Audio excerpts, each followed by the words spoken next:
Ladies and gentlemen, welcome to the show. My name is Matt Morris. We are live right now on Rumble as well as on YouTube at Matt Morris TV. Folks, today we are doing a little bit of an emergency special broadcast. You see, there are some pretty massive developments unfolding right now pertaining to the manhunt looking for the Brown University shooter, as well as potentially even the shooter who carried out the recent murder of the MIT university professor a couple days ago. And so as things currently stand right now, the Providence, Rhode Island Police Department is set to actually come on here and give us some massive updates. While we wait for them, we actually have a bunch of information that we are going to go over together here as a community.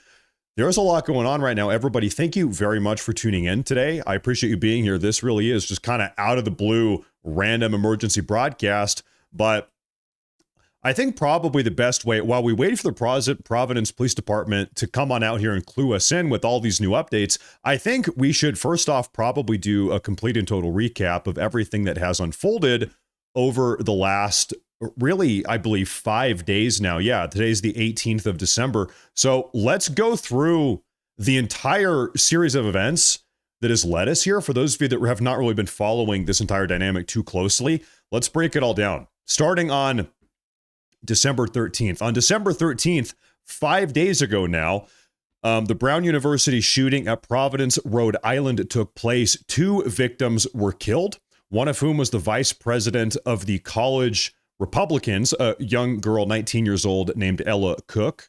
I think we've all talked about her. And also a student, a similar student named Mook Ahmed Umirzakov, who I believe is from Uzbekistan. He was in his late teens, maybe 19 as well, who was an aspiring neurosurgeon.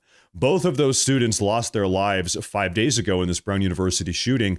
9 other victims were taken to the hospital. Seems like they're going to survive, but it was a pretty serious bad event. 2 individuals lost their lives. Now, that was on the 13th. On December 14th, one day after the shooting, Providence Police Department detained a 24-year-old student as the primary suspect, and everybody was thinking, okay, we got him. Well, a couple hours later, after detaining him, they released him within like 3 or 4 hours, and then the manhunt resumed. The manhunt continued. Okay, that was on December 14th. Now let's talk about December 15th. Guess what? Another shooting. There was an MIT professor and famous plasma scientist named Nuno Loureiro who was killed in his own home in Brookline, Massachusetts, 2 days now after the Brown University shooting. So it's at this point, it's like, are they connected? Are these 2 shootings connected? Are they not connected? Well, it seems as if these 2 shootings actually are connected, probably carried out by the same shooter. Now, curiously, MIT professor Nuno Loureiro's home in Brookline, Massachusetts, I looked this up, is only about a 60-minute drive, 1-hour drive from Brown University at Providence, Rhode Island. It only takes about an hour or so, and it happened 2 days later. So it's within the realm of possibility. You could easily make that drive within 2 days, of course. On December 16th, it was December 15th, the MIT professor was assassinated in his own home. December 16th, online detectives, people like you and me perhaps, discovered that Brown University was scrubbing their own online website, deleting one specific student profile from the website. And the student profile, the online student profile who they scrubbed off of the face of the internet, you can go back and check it using website archiving tools on the internet. They scrubbed the profile of a Free Palestine and LGBTQ activist, a student of Brown University. His name is Mustafa Karbouch. And this is that individual here. This is something that online detectives discovered 2 days ago. Now, we cannot say this individual is guilty. We don't know. What we do know is the university was scrubbing this individual's online profile 2 days ago. According to several news and media reports, the Brown shooter, this is hearsay. Listen. Okay. Do not take this as gospel. We do not know if this person is guilty, but we do know the university scrubbed his profile. According to some people, the shooter is Mustafa Karbouch. And very curiously, well, let me listen, I got to be careful with what I say here because we don't want to, we can't definitively say it's this guy or it's that guy. We have these are security camera videos, street cameras. So we have some video footage, some pictures of the shooter the day of the shooting after he carried out the shooting. This is what we have to work with right now. This is allegedly, this is the individual, well, this part is not alleged. This individual's online profiles were scrubbed from the university website. Now, we also have some other interesting news. Months before the Brown University mass shooting, 34 different human rights NGOs, non-government organizations, demanded that the CCTV footage be dismantled on Brown University to protect Islamic protesters, pro-Palestinian protesters. Brown University says the building where 2 students were killed had no cameras. And so we're piecing this entire dynamic together. Months ago, various pro-Palestinian, pro-Islamic, non-governmental organizations were putting pressure on Brown University, other universities as well across the country, to dismantle and take down their security, their CCTV camera footage. And the reason why is because on all of these universities, all these left-leaning universities, as we have all seen over the last year or more, we've seen these pro-Palestinian protests and pro-Palestinian riots. And so people in favor of these protests, people in favor of these riots have been putting pressure on the universities. Take down the cameras. Hey, we don't want any cameras because then those cameras, the footage, could be used to hold the rioters or the protesters accountable. Well, a couple months later now, we don't have any footage from the university itself. All of the footage we have of this individual, this is street camera footage, but not university security camera footage. So that's where things are right now. Now we have an assembly person, want to make sure we're not missing anything. Assembly person from Providence, Rhode Island actually gave an announcement earlier today. I think it's worth listening. Yesterday evening, actually. Let's see what they had to say. We were asking the public to please stop referring to him as the Brown shooter, as this has an inherently Islamophobic connotation.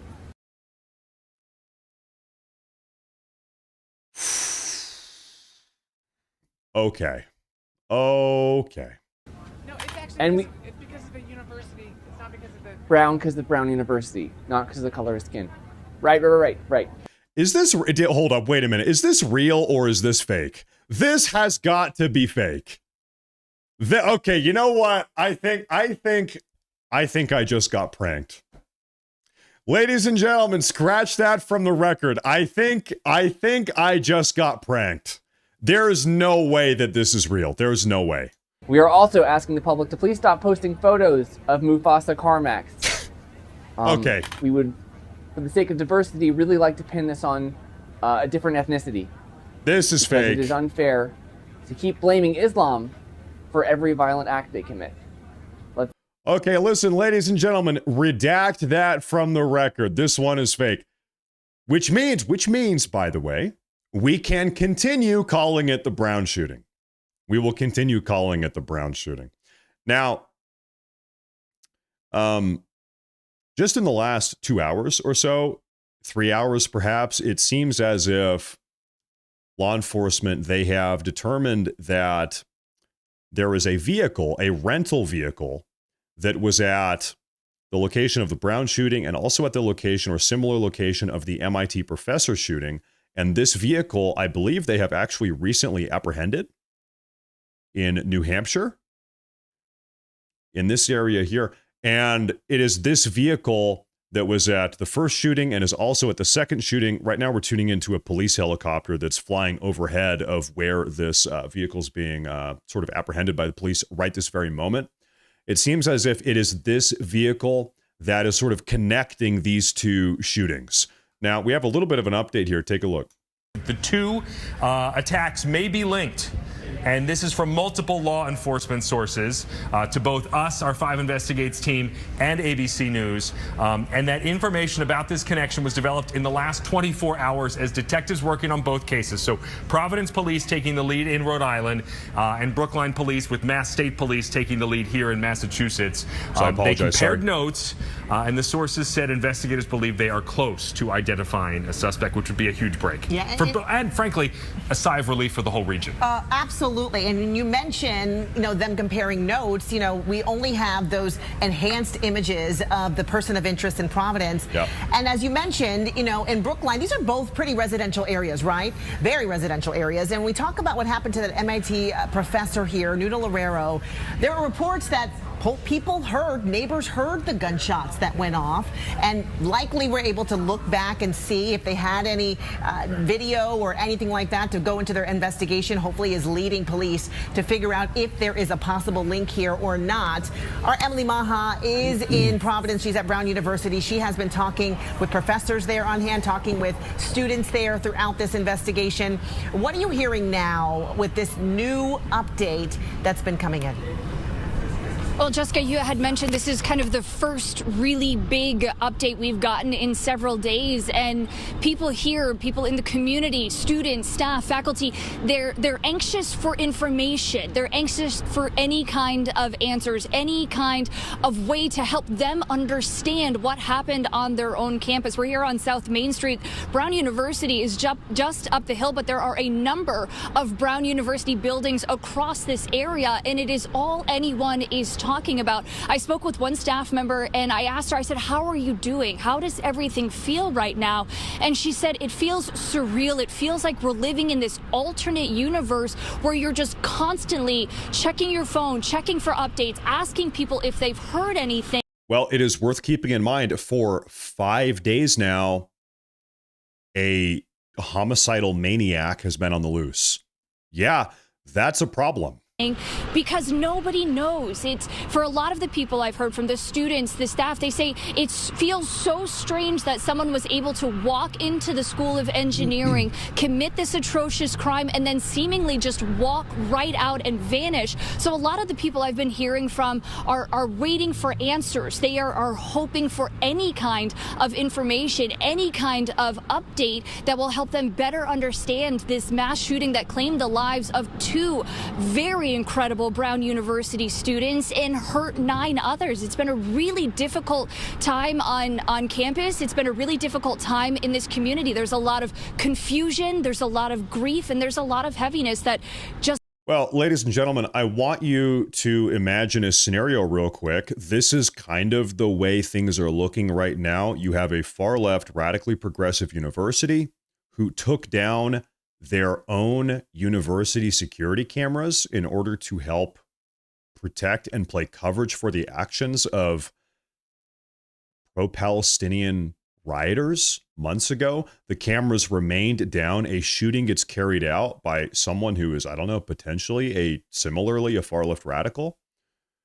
And then because there are no cameras, as a consequence of all of this, the shooter gets away. And then 2 days later, hops states, drives an hour into a new state, carries out another shooting, kills another person, and then is at large again for another 3 days. So 5 days in total of this violent, homicidal maniac running around the country, killing people. That's kind of the way things are looking right now. Providence Police is coming on out to give us some type of update. I have some updates for you on my end right now. Ladies and gentlemen, this is Brian Enton. I'm seeing a report right now. This is from 1 hour ago. I'm in Providence at the police headquarters. Multiple reports now that police have identified the Brown University shooter. Also possible link to the MIT professor murder. Waiting on official update. I saw the governor arrive at the Providence Police headquarters a short while ago. Brian Enton, of course, is a correspondent for News Nation. He is there right now. So this is why we are all sitting on the edge of our seat waiting to see what the Providence police have to say. Is it all linked? Maybe, probably. A report from about an hour ago coming out of Fox News. Learning that officials are looking into a possible connection between the Brown shooting and the killing of an MIT professor. Nuno Loureiro. He was a world-renowned professor and fusion energy physicist, and he was shot in his home Monday night. By Tuesday morning, he was pronounced dead. Now, whether or not this assassination of Nuno Loureiro is connected to the Brown shooting, pretty curious murder. That's a very specific thing to do, to, break into a guy's house, kill him. Not a burglary. Nothing was stolen. They didn't steal any money or any jewelry or anything like that. Break in the house, killed him, and then left. It begs the question, why him? Why that guy? Why him? And of course, and then everybody knows this is a world-renowned, he is a plasma scientist. He's a professor at MIT. This guy's a genius. Why him? A homicide investigation was opened into his death. The shooting at Brown happened Saturday, 2 days before the shooting at MIT, and 50 miles south. Earlier this week, investigators said there didn't seem to be any connections between the two, but it appears that may have changed. Joining me now to discuss as we await the learning. Okay, so we have that. We have another report coming out that I'm seeing pop up just right now. Update. New York Times is reporting investigators believed the Brown University shooter used a rented vehicle matching the make and model of the car linked to the killing of MIT nuclear scientist Nuno Loureiro. And so that is what I have seen also, that this rented vehicle that has been, it was at the location of the Brown shooting and also the MIT professor shooting, that this rented vehicle has now actually been apprehended by the police. They have it in custody. The vehicle, it was found abandoned in New Jersey, right about here. We're actually, this is a police helicopter. And this is flying overhead of around where they apprehended this vehicle, this abandoned vehicle that popped up at both shooting locations. They got the vehicle about 90 minutes ago. So that's a police helicopter flying overhead. Right now, we're waiting for the Providence Police Department to come out and give an update here. I have another update here. I suppose this one is speculation. Very obvious what went down at Brown University. The administration sponsored a foreign terrorist, supported him, promoted him, made him a star. Then he acted in a manner consistent with his beliefs. Now everyone who backed him knows that they are murderers too. Well, ladies and gentlemen, let me ask you, do you think there's any truth to that? Is it, let's just speculate here for a minute, is it conceivable that a far-left university would back, support, maybe give a student visa, endorse an individual who has now turned out to be a violent terrorist in the United States who's going around killing people, and that they know that Brown University, they know that this is a part of the dynamic, and this is why they're sort of sitting on their hands? Because it does seem like everybody that is involved in this investigation is like kind of incompetent. We have been introduced to the Brown University staff. They seem to be totally incompetent. We've been introduced to the Providence, Rhode Island mayor. He seems to be totally incompetent. Seems like nobody has any idea what the hell is going on. In fact, we saw video footage of the FBI under Kash Patel's leadership. We saw them 2 days ago walking around outside Brown University, like groups of like 15 or 20 of them, FBI agents, walking around outside in the snow with their hands in their pockets, walking around like kicking the snow. I guess just looking for anything on the ground. They're like walking around, looking at the ground, looking at their feet, kicking the snow. Maybe that's what they should be doing. I don't know. It seems a little bit weird. It just seems like this entire situation isn't really being handled with a sense of urgency. Now, what are they doing here?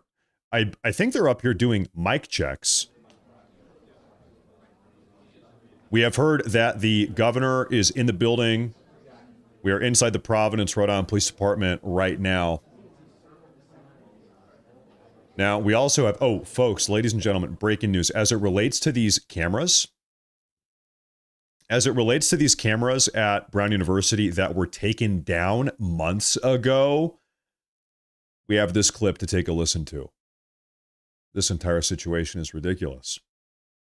The camera in that building that Brown put up because the sanctuary city law that we have, you don't want to record illegal immigrants, and you don't want to provide the footage to the FBI or immigration authority. One camera in that building, it come out from your detectives. They are friend of mine.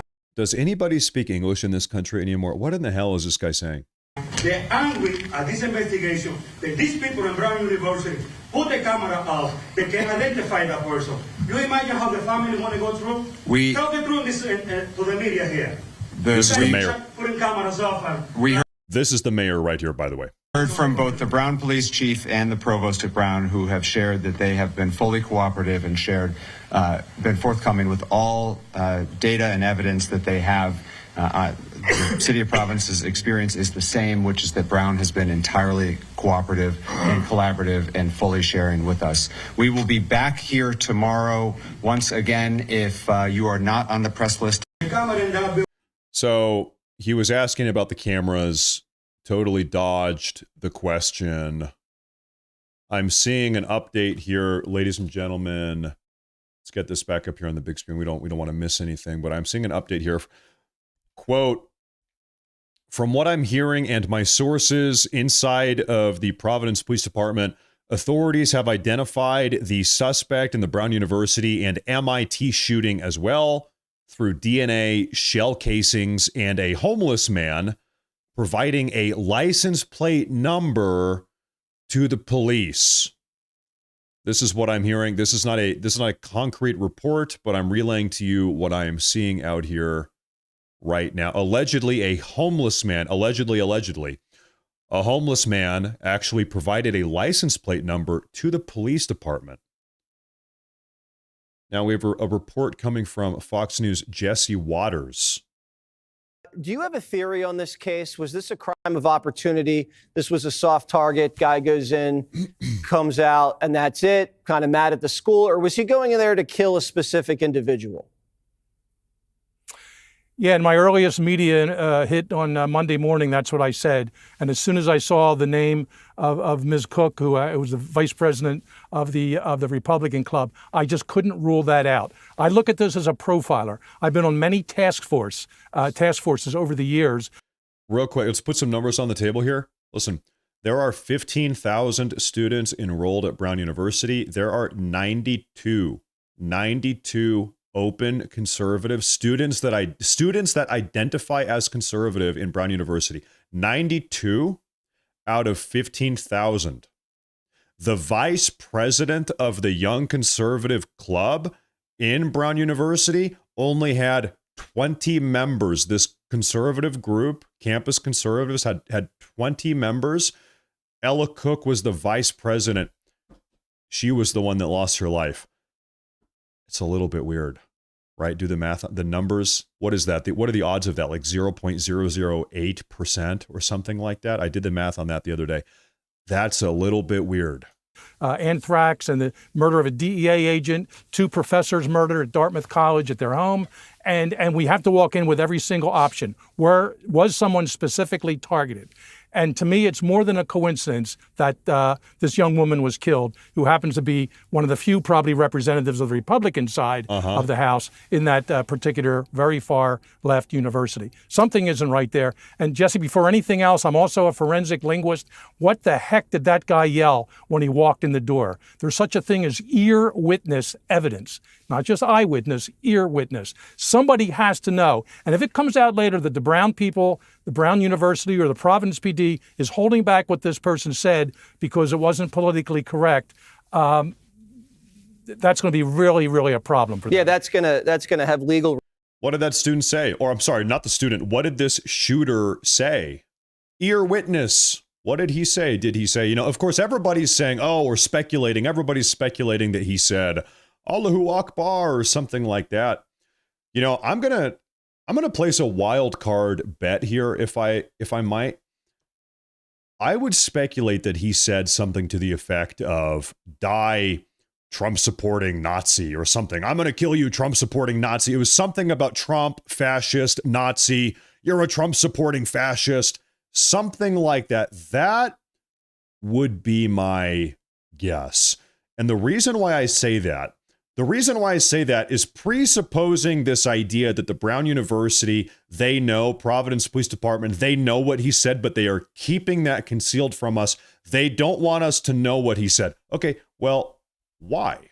Why would they not want us to know what this individual said? Because they are worried about our response. They're worried about the response of conservatives.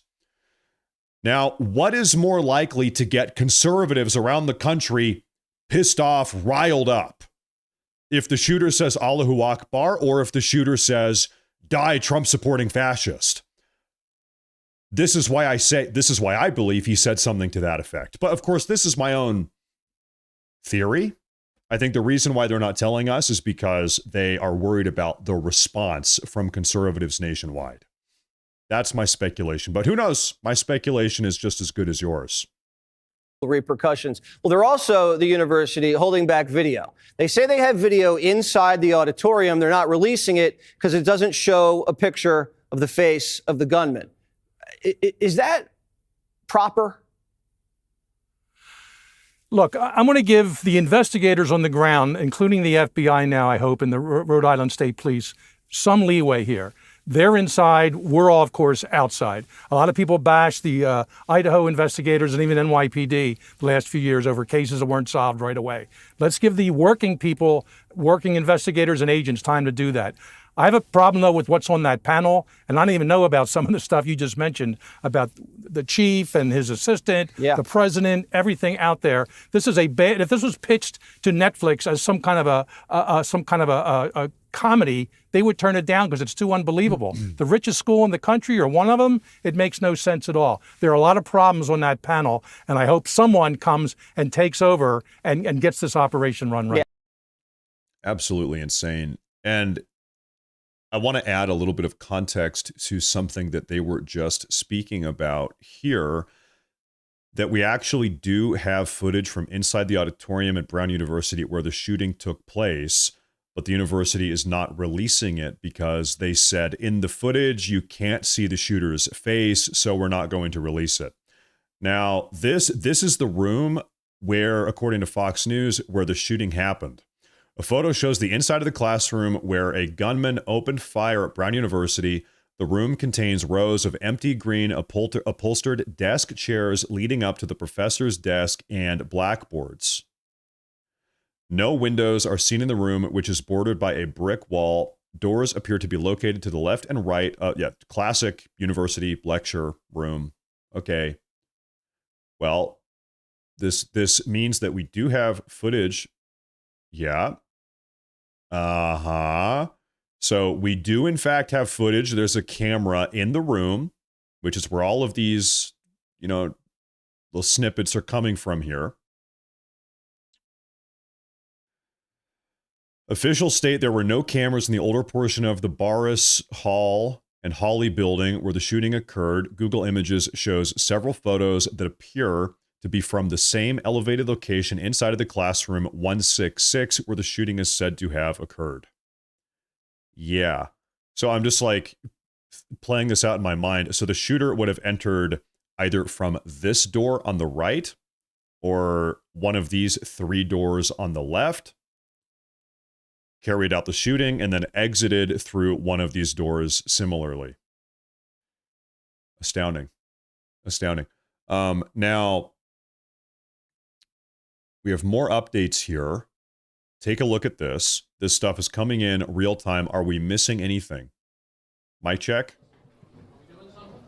This is live.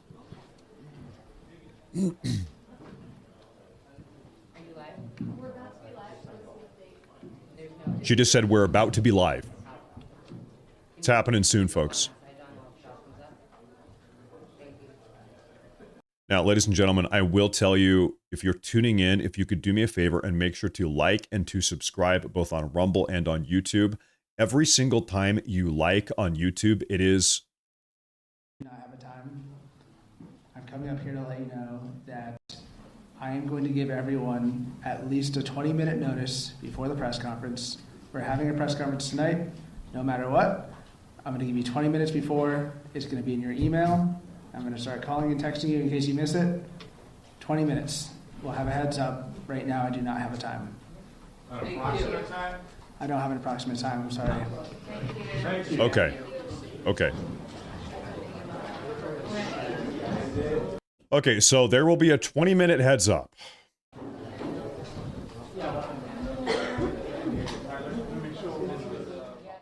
Well, I'll tell you what, folks. I've got to go in about 2.5 hours. I've got 2.5 hours here. I will sit here with you folks for 2.5 hours, and then I've got to go. But I mean, I would imagine we'll have an update within that time frame. Right?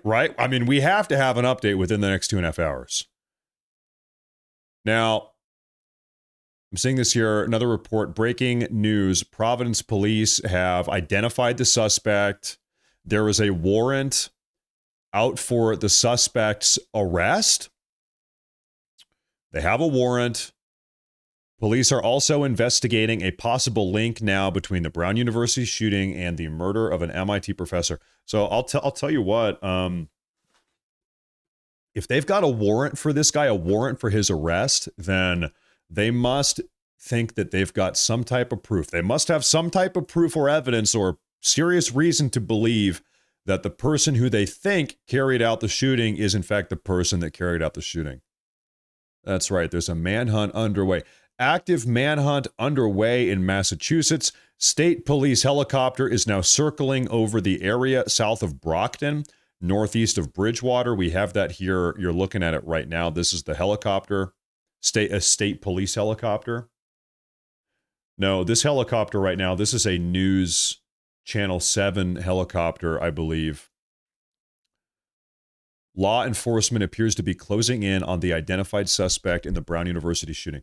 Okay, so this is N55SL. I want to make sure I don't lose this. N55SL. I have the name of the police helicopter allegedly. So give me one moment here, folks.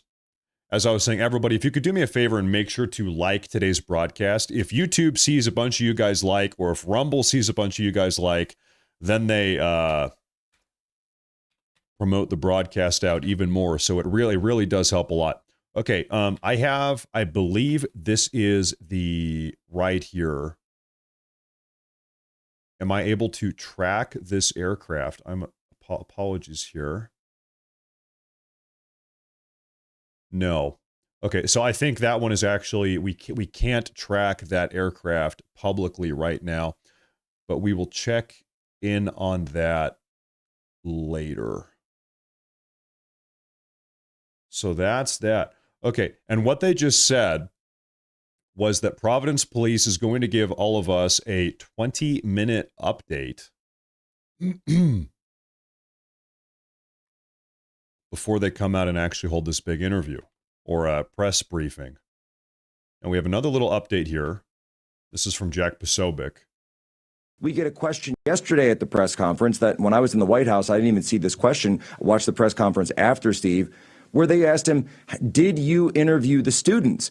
And the police chief up there admits that he hasn't even interviewed the student victims yet, that they haven't even talked to them about what happened in the room, haven't even got the basics, the who, what, where, when, why, what was the description. Did he say? That's why they can't say, when they're sitting up there, Steve, they're saying, well, we have no information if he said anything. We have no information on the culture. We have no information on the background. That's because you didn't do the interview.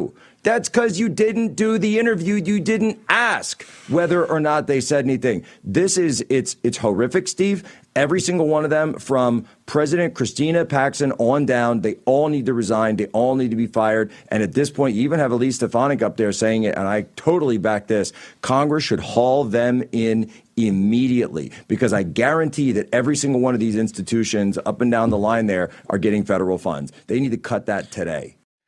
Now, I'll tell you something here, folks. If they have, by the way, before the super chat drops off, the Misfit, thank you very much. They're probably picking him up right now if they have a warrant, which is why they're delaying. I was just going to say something related to that. Thank you very much for that super chat, Misfit. If they know what car he rented, we got a rental vehicle involved, allegedly a license plate involved as well. Then we know the guy's name. I mean, unless he rented the car under some alias, I doubt that's the case. I don't know. But listen, if he rented a car, we probably have the guy's name.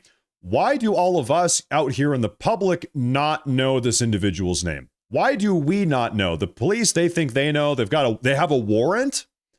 They've got a rental car. They know who they're talking about. Why do all of us not know who we're talking about here? I see a post here. Let me know if you agree. Brown University and the Providence Police Department are clearly covering up a political assassination because they have the same politics as the killer.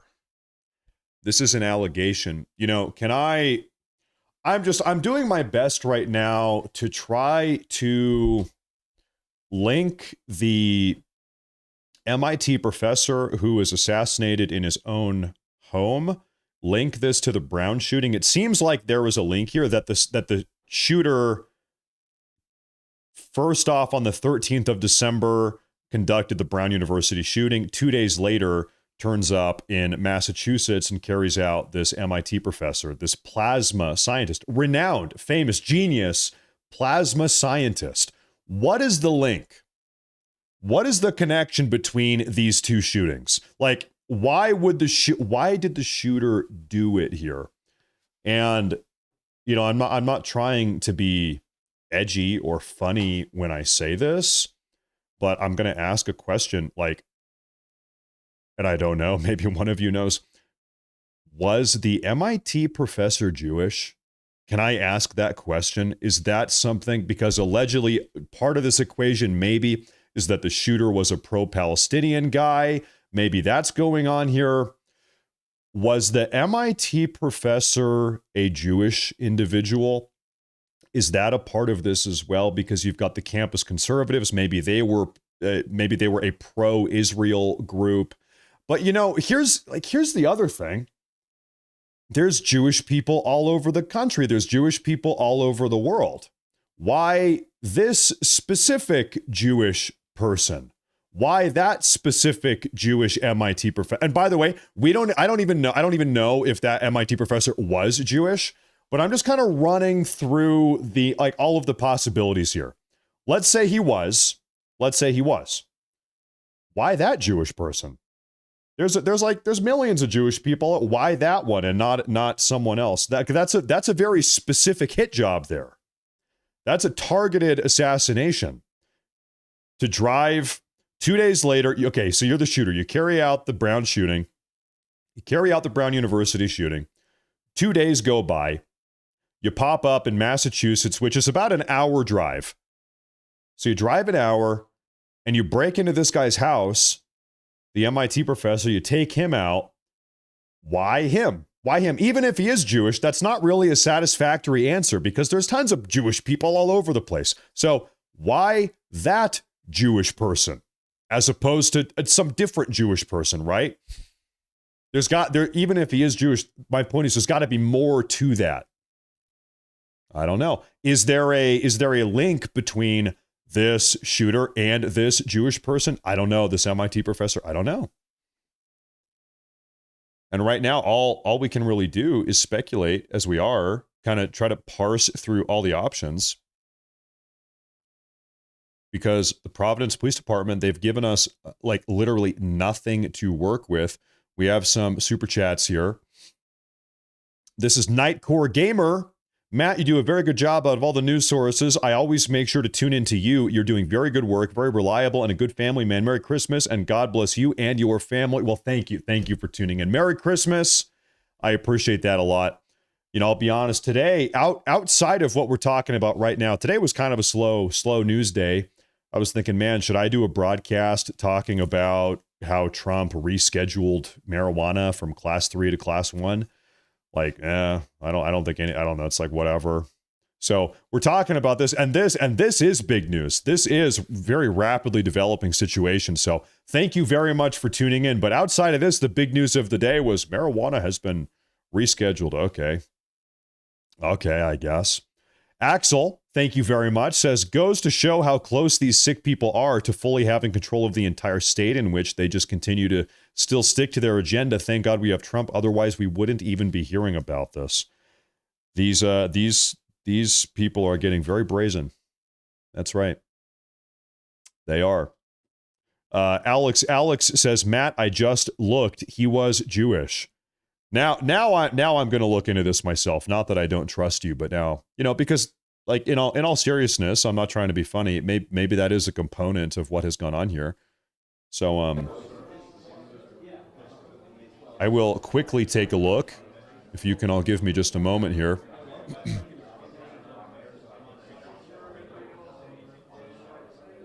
The individual's name, the MIT professor's name is Nuno Loureiro.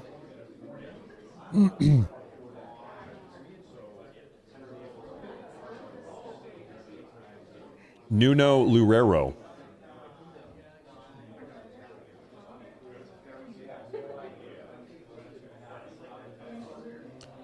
So what I am seeing is that claims that he was Jewish are unsubstantiated. No, there's no confirmed evidence that he was Jewish.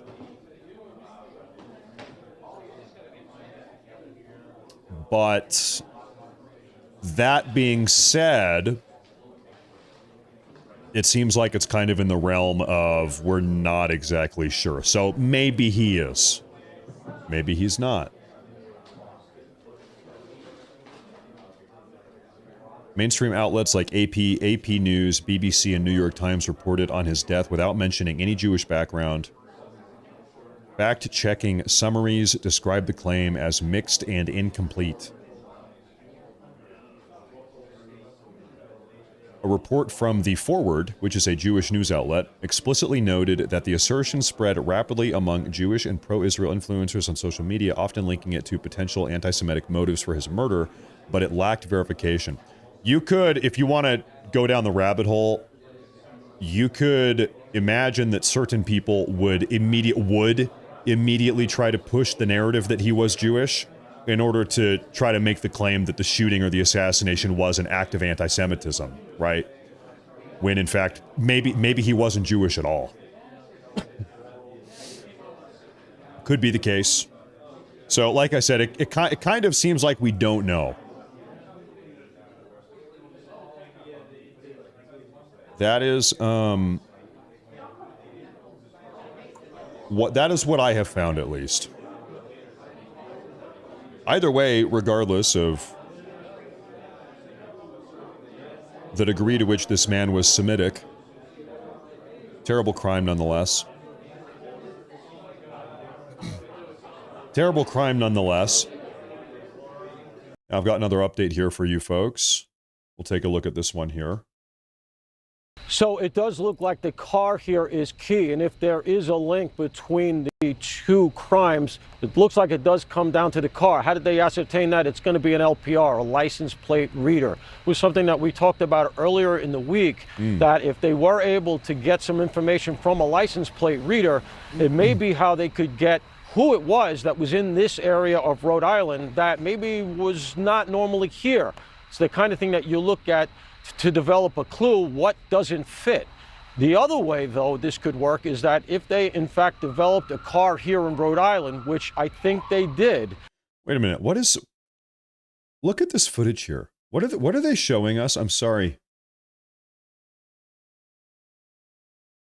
I think they must be editing together two different.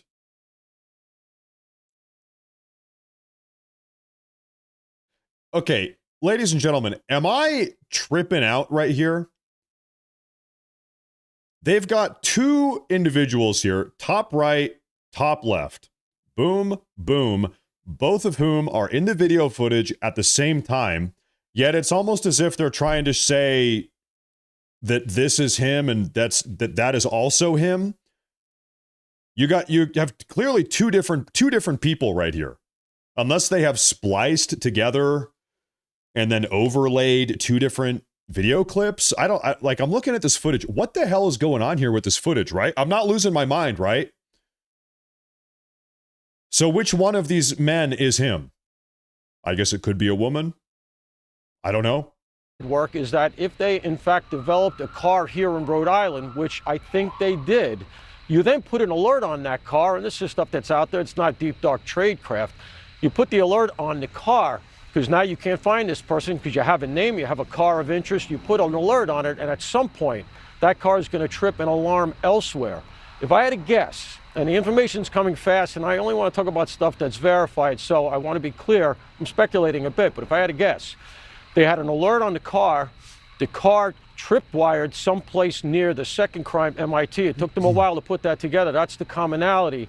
And right now, the reporting is that they are really in pursuit of that name. And well, they have the vehicle right now. The vehicle is in their possession. It is allegedly a rental vehicle that they traced to both shooting locations.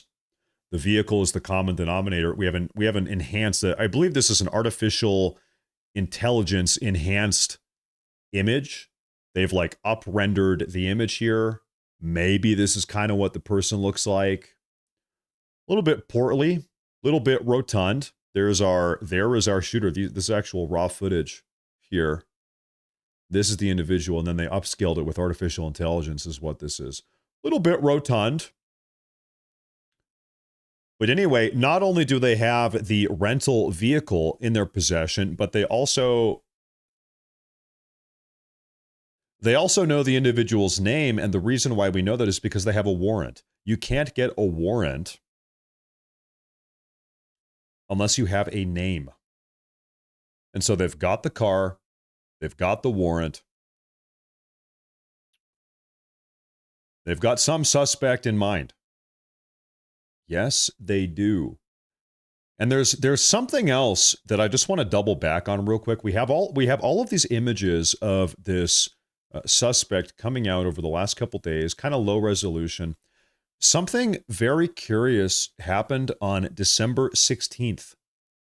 Do you guys know what it is? On December 16th, 2 days ago, online detectives discovered that Brown University was scrubbing the online student profile of one student specifically on their public website, on the public Brown University website. Now, the student whose online profile they scrubbed, Brown University scrubbed, meaning they deleted the web pages. This student was a Free Palestine LGBTQ activist named Mustafa Karbouch. We have an image of Mustafa right here. This is the student, LGBTQ pro-Palestine activist, Brown University student whose profile they scrubbed from the internet 2 days ago. Now, of course, we can't definitively say that this is him. We don't know that this is him, but it's a little bit weird that Brown University would scrub this profile 2 days ago, right? That's a little bit strange. And then you're kind of looking at the body type. You're looking at the shape of the body.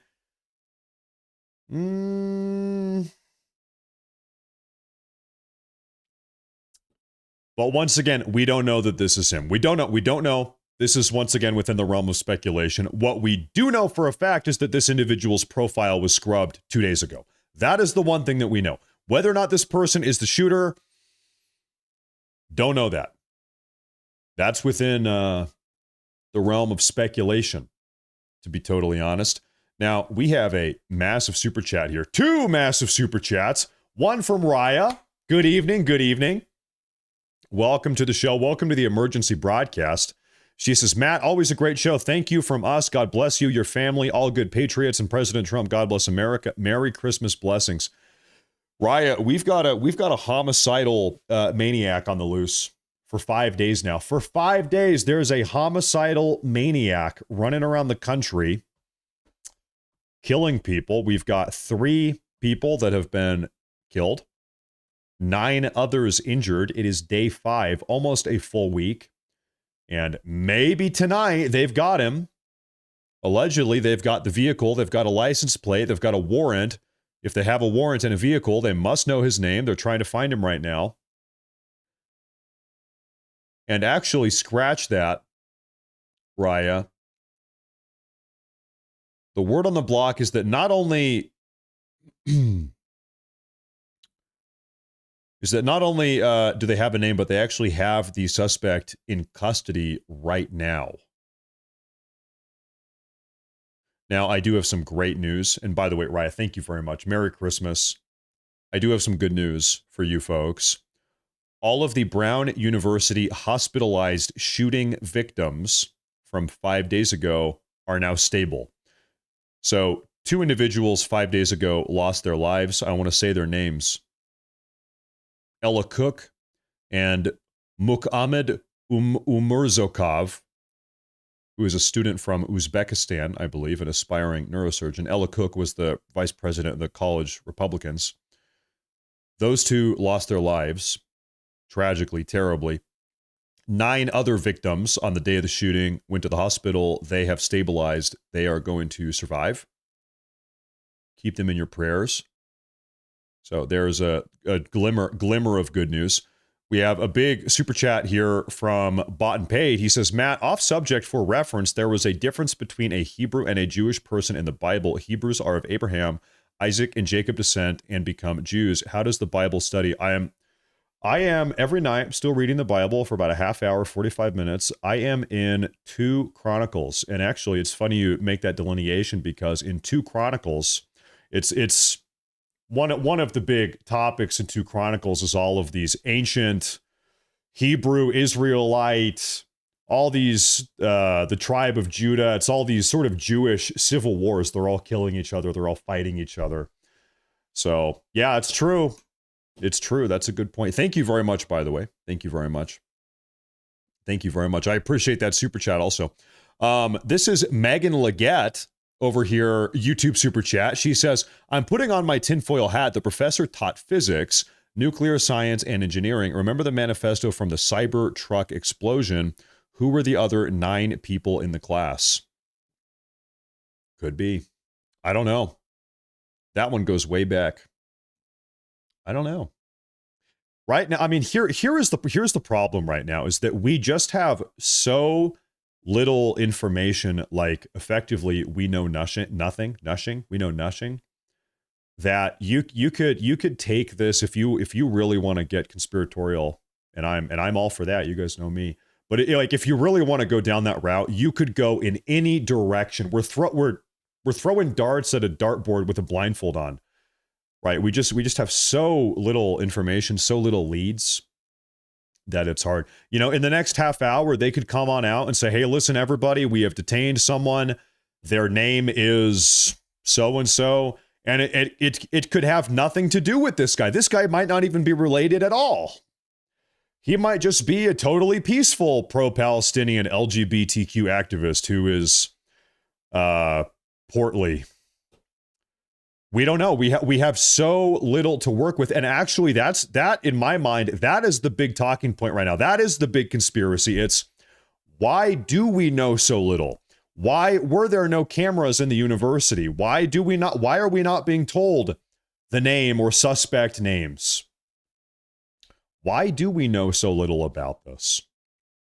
Is there some type of cover-up going on here? Why were the people that were targeted, why were they targeted? That's the big question in my mind right now. But we got to wait and see. We got to wait and see, I guess. That's the word of the day, portly. Yeah, that's my new favorite word. We just don't know a whole lot. Which is why we are here today. So, if you're tuning in right now, what we learned about probably 15 minutes ago was that the Providence Police Department here tonight, soon-ish, they are going to be holding a press briefing during which they will give us some information. We'll see what they've got to tell us. The last couple press conferences, frankly, have not been too informative. I'm sure you've seen them. Maybe tonight we're going to learn something. Tonight, really, I mean, the reason why we are here, why I am here doing this broadcast with you is because they have made some big developments. They have issued a warrant, which means they have a name. They have a rental vehicle that supposedly links both of these shootings, the Brown University shooting on the 13th and the MIT Professor University shooting on the 15th. Allegedly, there's a common denominator between these two shootings, and that is a rental vehicle. So they've got the rental vehicle in their possession now. They've issued a warrant for a suspect. Allegedly, they also have the suspect in custody. So that's why we're here. And then amidst all of these developments, they're holding this press briefing. Now, they said that whenever they are ready to give the press briefing, they're going to give us a 20-minute notice.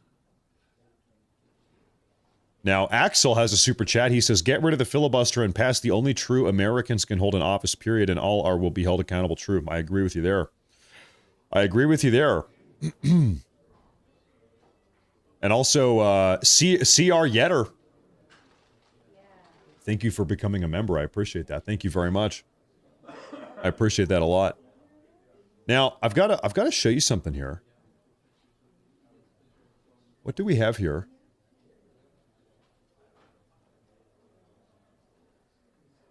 A little bit of a background, I suppose, on the MIT professor that was assassinated. The MIT professor that was killed yesterday, now 3 days ago now, was the director of one of the biggest fusion labs in the country. And based on his research, he certainly knew of the possibility of aneuronic fusion, as this man is describing. Aneuronic fusion, in very simple terms, most of us think fusion works by smashing atoms together to create heat and energy. That's not really what matters. In aneuronic fusion, the important thing isn't the collision, it's the plasma that forms. We're getting real sciencey here. So this guy is a revolutionary scientist. He's pushing the boundaries with plasma. So he was a special guy. There's no doubt about that. Everybody's saying he's a genius. Lost a big brain. Real big brain. That's right. M. Waller here says, Merry Christmas to you and your family. Was stationed in Germany in the 80s. Love that country. Love the USA more. Germany's a nice country. It is. It is. You guys know my German mother-in-law is staying with us now. She's been with us for 2 days. She's here for the holidays. So everybody in the house is speaking German. My wife is a German woman. She's speaking German. The mother-in-law. 2 kids. They're becoming bilingual. They're speaking German. I've got a German Shepherd. I walked out of my office yesterday. My own dog was speaking German. I couldn't believe it. The dog doesn't even speak English. Our German Shepherd can't even speak English, but the dog is speaking fluent German. I couldn't even believe it. I didn't even know dogs could do that. There you have it. So everybody's speaking German in my house these days. These damn immigrants are taking over. They're invading. Guten Tag, guten Tag. Now, I'm pulling up more updates here. I have a reporter, breaking news here. I've got a reporter on the inside of the Providence Police Department, right here. You're looking at it. Brian Enton. He says, the Providence Police press conference still has not started. I'm sitting here inside. They just said they will give us a 20-minute warning before. Makes sense. They want to triple check whatever they are going to tell us after the mistake they made early on. And of course, that is when they were talking about, they introduced a suspect that they ultimately had to release. We got the name. They took this guy into custody. They ultimately had to release him a couple hours later because there was, maybe he had an alibi or something like that. Oh my good Lord. How? Oh man. Okay, permission to just become a conspiracy theorist here. Imagine a scenario where the individual that they announced, this 24-year-old student, they took into custody. This is 4 days ago now. We got his name. Everybody was talking about him. Case closed. They released him. Hey, everybody, sorry, we got the wrong guy. So they released him. Imagine a scenario where that guy that they released, they released him. He gets out. The next day, He goes and kills somebody else, the MIT professor. He's on the run for another 2 or 3 days. And then they get some more evidence. They say, wait a minute, that was the guy. Wait a minute, that actually was the guy. And then they have to go and find the same guy again, bring him back in and say, sorry, everybody, that actually was the guy. Could you imagine? And by nature of making that mistake, by releasing him, we've got another dead individual. God forbid. I hope that is not the case. That would just be terrible. That would be absolutely terrible. And we don't have any reason to think that's the situation right now, but we're just kind of thinking through all of this. Matt, you are better than Candace. Yeah, I'm becoming Candace own. Yeah, on this one, I'm going Candace mode. Everybody look up. There was an Egyptian airplane up there. I swear to God, I saw people wearing maroon shirts, something about bees and maybe even underground tunnels. Underground tunnels, Egyptian airplanes, bees, and people in maroon t-shirts. I don't even know what the hell's going on here, but we got to get to the bottom of this. I've got another little clip here I'd like to show you folks from just earlier today. We will turn up the audio. They are most concerned about officer safety. Keep in mind, this individual who's just a person of interest, they've already shown that they're not afraid. They have a weapon. They're not afraid to use it. Where this individual is, where they're searching, they are very, very tight-lipped. Right now, from what I understand, they possibly are having a tough time trying to locate this individual. They don't want to spook this individual, but this person should be considered armed and extremely dangerous right now. Oh, yeah, no doubt. Yet, whoever this person is, armed and dangerous. Absolutely, because this person has killed 3 people. Well, 2, maybe 3 if the MIT shooter is linked to this. It seems like he is. And beyond that, has wounded 9 others. I'm getting, this is another report here. I'll go ahead and share this. I want to get all the information on the table with you folks.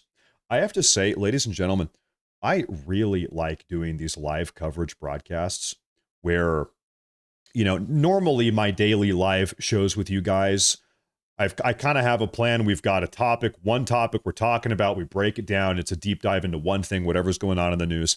This one, we are shooting from the hip. We're shooting from the hip, and it's a little bit more low key. It's a little bit more hangout. It's a different vibe. I like that. So, hey, I appreciate everybody tuning in today. It's a nice little bit of a break that we have. But I think the fact of the matter is that the public would not be so interested and determined in trying to find out any information conceivable about this shooter if the police and Brown University were more forthcoming or had perhaps identified a suspect of some kind. I mean, people want to know who the shooter is, who wandered onto this Brown campus, managed to get into a secure facility and opened fire on students. They want to know who that is. Parents want to know. The community wants to know. I know Jack Posobiec was reporting this morning that he had heard from some pretty high-level sources that Ella Cook, the vice president of the College Republicans at Brown, was indeed targeted. Now, we're not hearing that from officials. So again, that's just one report. We've heard other reporting that seems to indicate that could be true. I'm going to reserve final judgment there, but that came straight from Jack. Jack said that came from a good source. So do we know, are we closer to getting them to confirm that? Why the reticence? Do they just simply don't know? I don't think we can know until they've caught a suspect. Well, it seemed like this person walked right into the room and targeted Ella Cook directly, multiple shots. I think maybe even 8 shots or something. And the reporting from Poso is that the other victims in the room were just incidental to that. So again, we don't know. I can't confirm that again. That totally could be the case where Ella Cook is the target. The shooter really only cares about her, taking her out. And, do I have that image still? Everybody stand by here for one moment. We had an image from inside of the room. Right here. Okay, ladies and gentlemen. So this is the university lecture room in Brown University where the shooting took place. So you can imagine if Ella Cook is sitting up here in one of the chairs, the shooter walks in. There's only 3 ways in: 2 doors here, double door, single door, single door. So there's 4 doors total, 3 on the left, 1 on the right. The shooter comes in either on the left side or the right side. The shooter's at the bottom, standing at the bottom. Ella Cook is, potentially up here seated. And the shooter might have bad aim, adrenaline is pumping, they're nervous, and they're just kind of like ba ba ba ba ba ba ba ba. And it's not that any of the other students were targeted. It's that they were collateral damage. It's that they were just wrong place, wrong time, caught in the fray. But that one student specifically, in this case, Ella Cook, potentially, was the sole primary target. And there was a lot of collateral damage. That could also be the case. Could also be the case. This is the classroom. This is that classroom. So you know what? We actually have... Can we enhance on these here? Because here's what is curious to me. Open image in new tab. Open link in new tab. Thank you, folks, for bearing with me. It looks like in this image, we've got double doors here. It doesn't seem like there is a door here. Now it seems like there is a door, and they put a door here. It doesn't seem. Where's the fire extinguisher? Okay, I think probably there is a door on the right. It's just out of frame.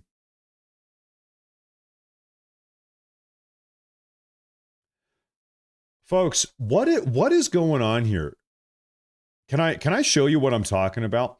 Look over here by the double door. Look at the double door. Look at this silver plate on the wall. It's probably a fire extinguisher that's tucked into the wall there.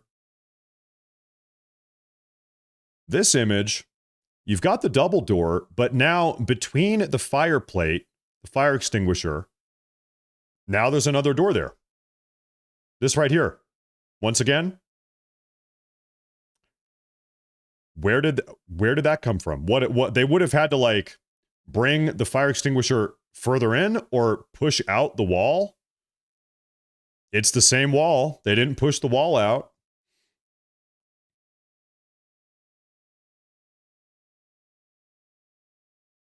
I don't know.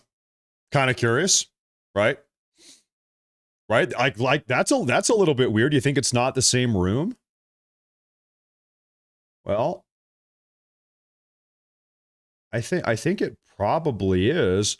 I'm just looking at the bricks here. It could be a different. Oops, apologies. I'm looking at the bricks. I think the bricks match. Anything else different here? I think it's the same room. I think it's the same room. You've got the same lines on the ground. The desk is the same.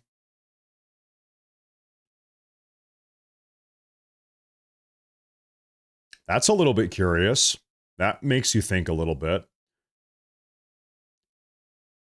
I think the best way to tell here is to look at the bricks. Look at the brick coloring. And for me, the brick coloring seems to kind of, yeah, matches up as far as I can tell.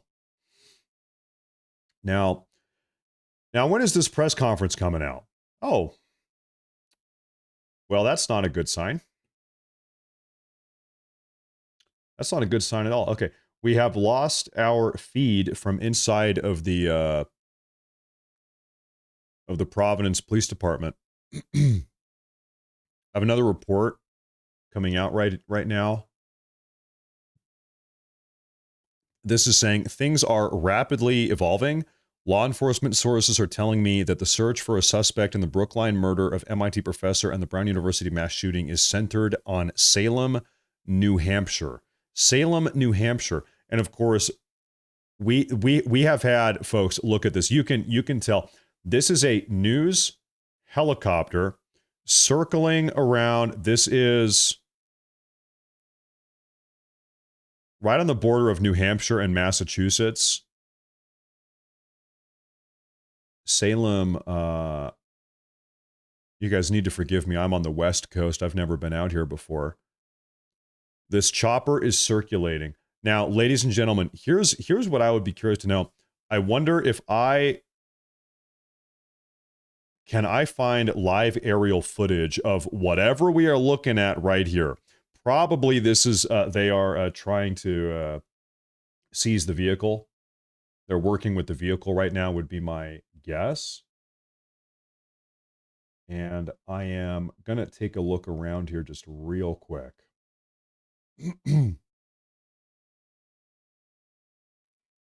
Just real fast.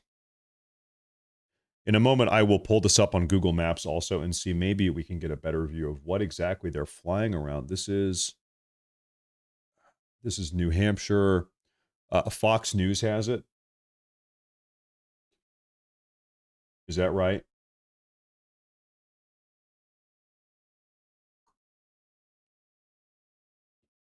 I need to get this off the screen. I hate to say it because it actually freezes up my entire computer having that thing up there. Okay, ladies and gentlemen, I have another live feed from inside of the Providence, Rhode Island Police Department.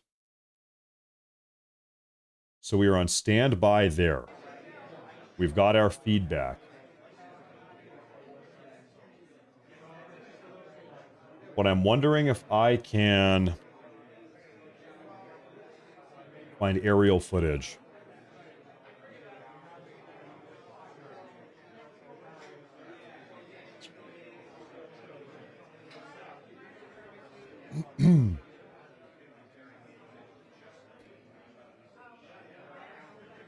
So just one moment of patience here, folks. I want to see exactly where on Google Maps was that. Okay, New Hampshire, Massachusetts border. Okay, one moment here, folks. I'm going to pull this up on Google Maps and try to see exactly what is going down on the ground there.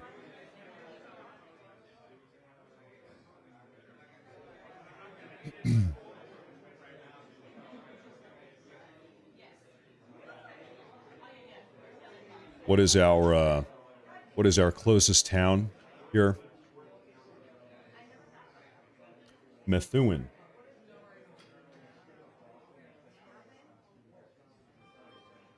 Yep, there she is. Okay. So stand by here, folks. Just one moment.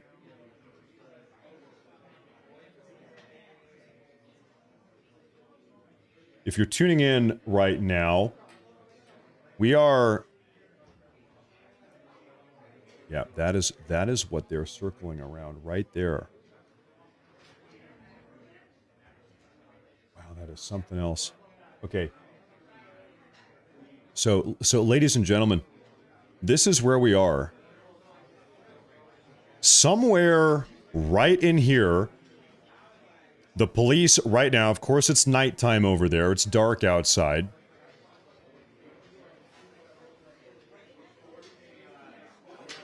There is a vehicle somewhere right in here that is being apprehended by the police.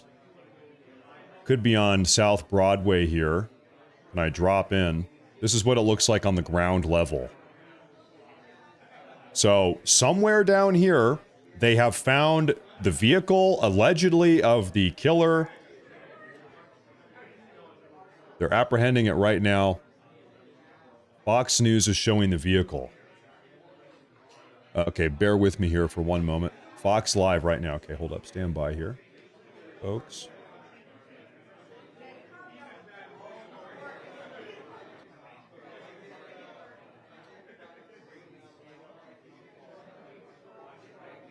I'll leave this up here for a second.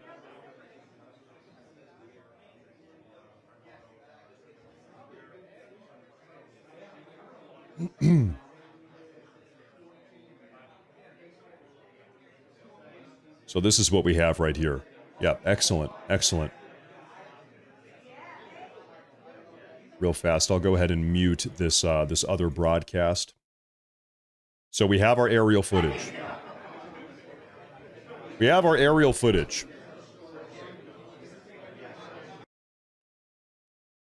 Would you look at that?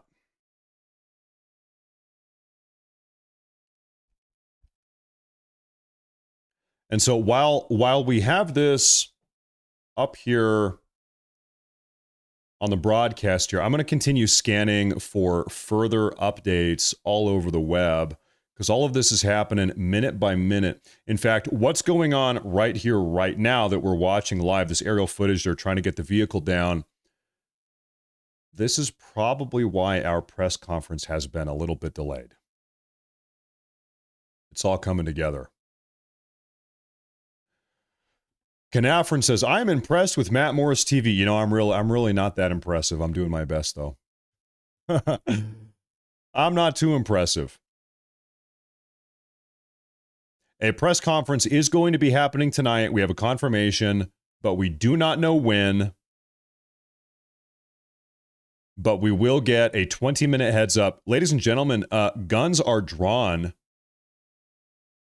We've got 2 rifles pointed at this shop. Now, we've got 1 cop ducked behind the front of this truck. We must believe that somebody is inside of this building that we're looking at right now. Wow.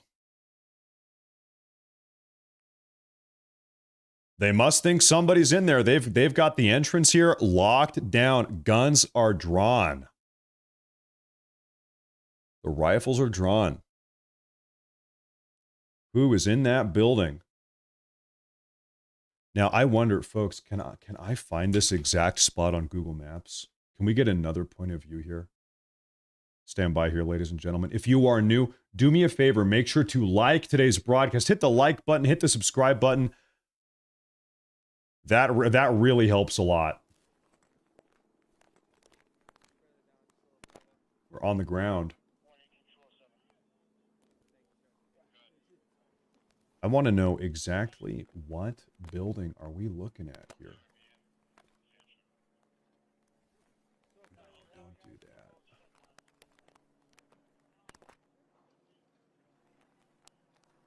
Looks like that says key collisions.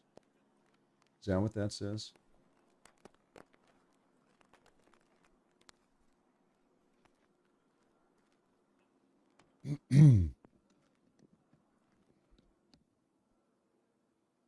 Extra space storage. Is that right? Okay, let me look that up here. Thank you.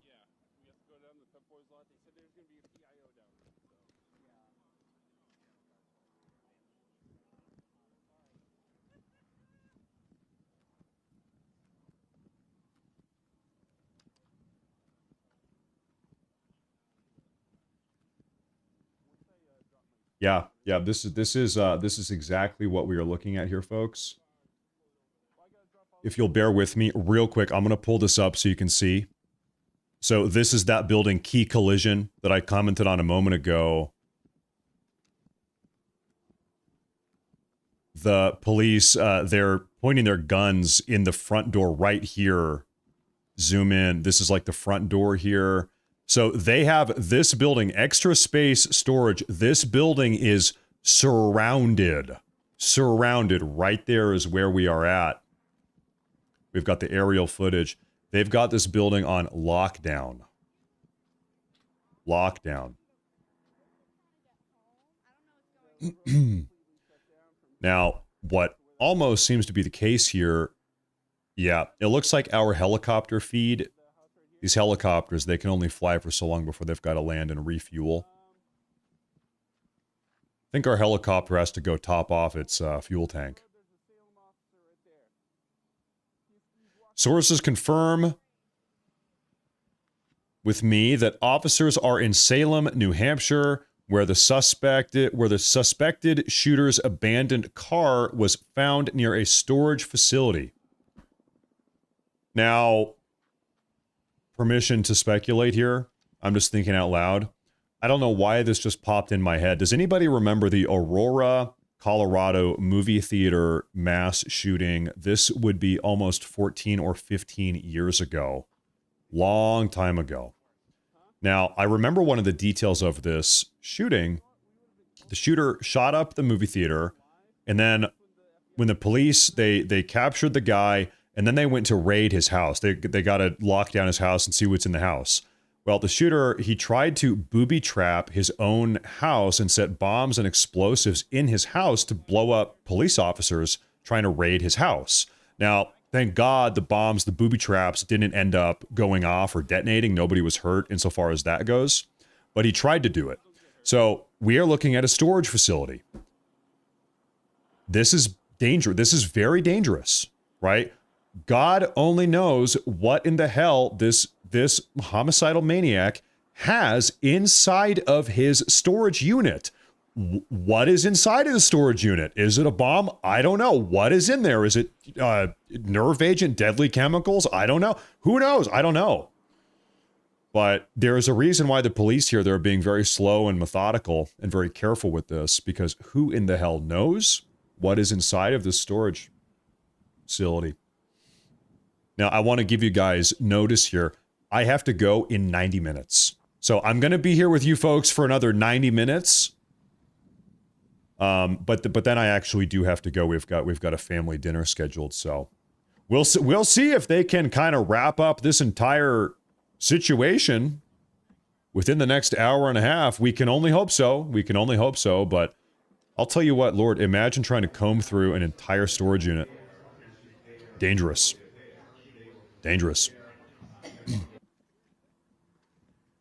Yeah, there might be a body inside the storage unit also. There could be a dead body. Who knows? We just don't know.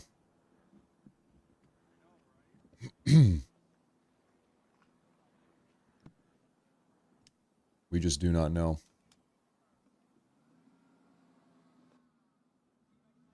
We have our on the ground footage coming out here.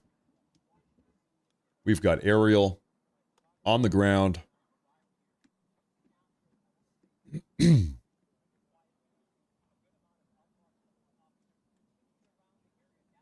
also inside of the Providence Police Department HQ here. Now, any minute they are going to be holding a press conference, letting us know what's going on here, giving us more information. I'm going to be scanning here, looking for updates.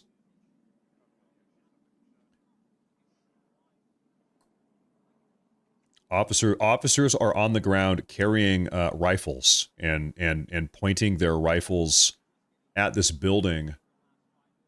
They seem to think that there is some type of threat in this building. They've got this building on lock. Can I put this up on the full screen? Salem, New Hampshire. If you're curious where Salem is, it's about a 45-minute drive north of Boston. Local affiliates in the area saying that they're searching a vehicle in connection to the Brown University shooting. Lots to track tonight. Our coverage continuing in a moment. Salem. Okay, so this is we have a very large police presence out here. We've got reports of police officers out here wearing night vision goggles. Night vision goggles equipped.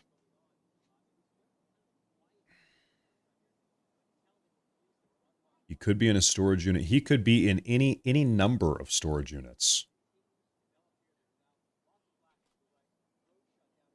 You're absolutely right about that. I mean, also keep in mind, this individual allegedly rented a car, rented a storage unit. Who knows what is in the storage unit? Who knows what they found in the car? They might have found a body in the car, or God knows what in the car. We don't know because we haven't had the press briefing yet. We don't know that. But allegedly they've got the car. The car led them to the storage unit.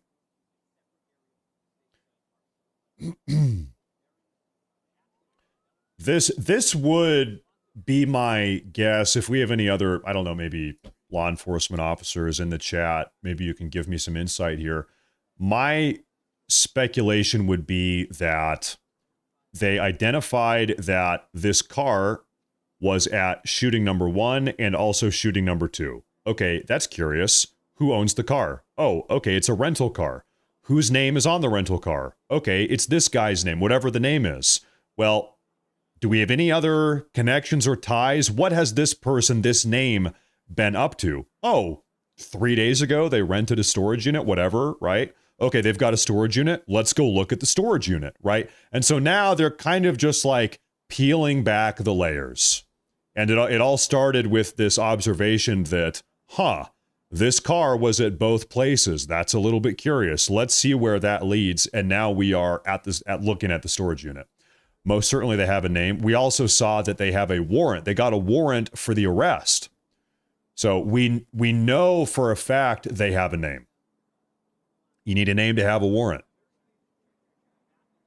They've got someone in mind here. There we go. Could be a fake ID. Yeah, I mean, that's also true. You know, when you rent a car and when you rent a storage unit, it's not like you're, going through TSA. It's not like you're getting a background check, right? I would imagine that you could pretty easily rent a car with a fake ID, or that you could pretty easily rent a storage unit similarly with a fake ID. I think that would probably not be that hard.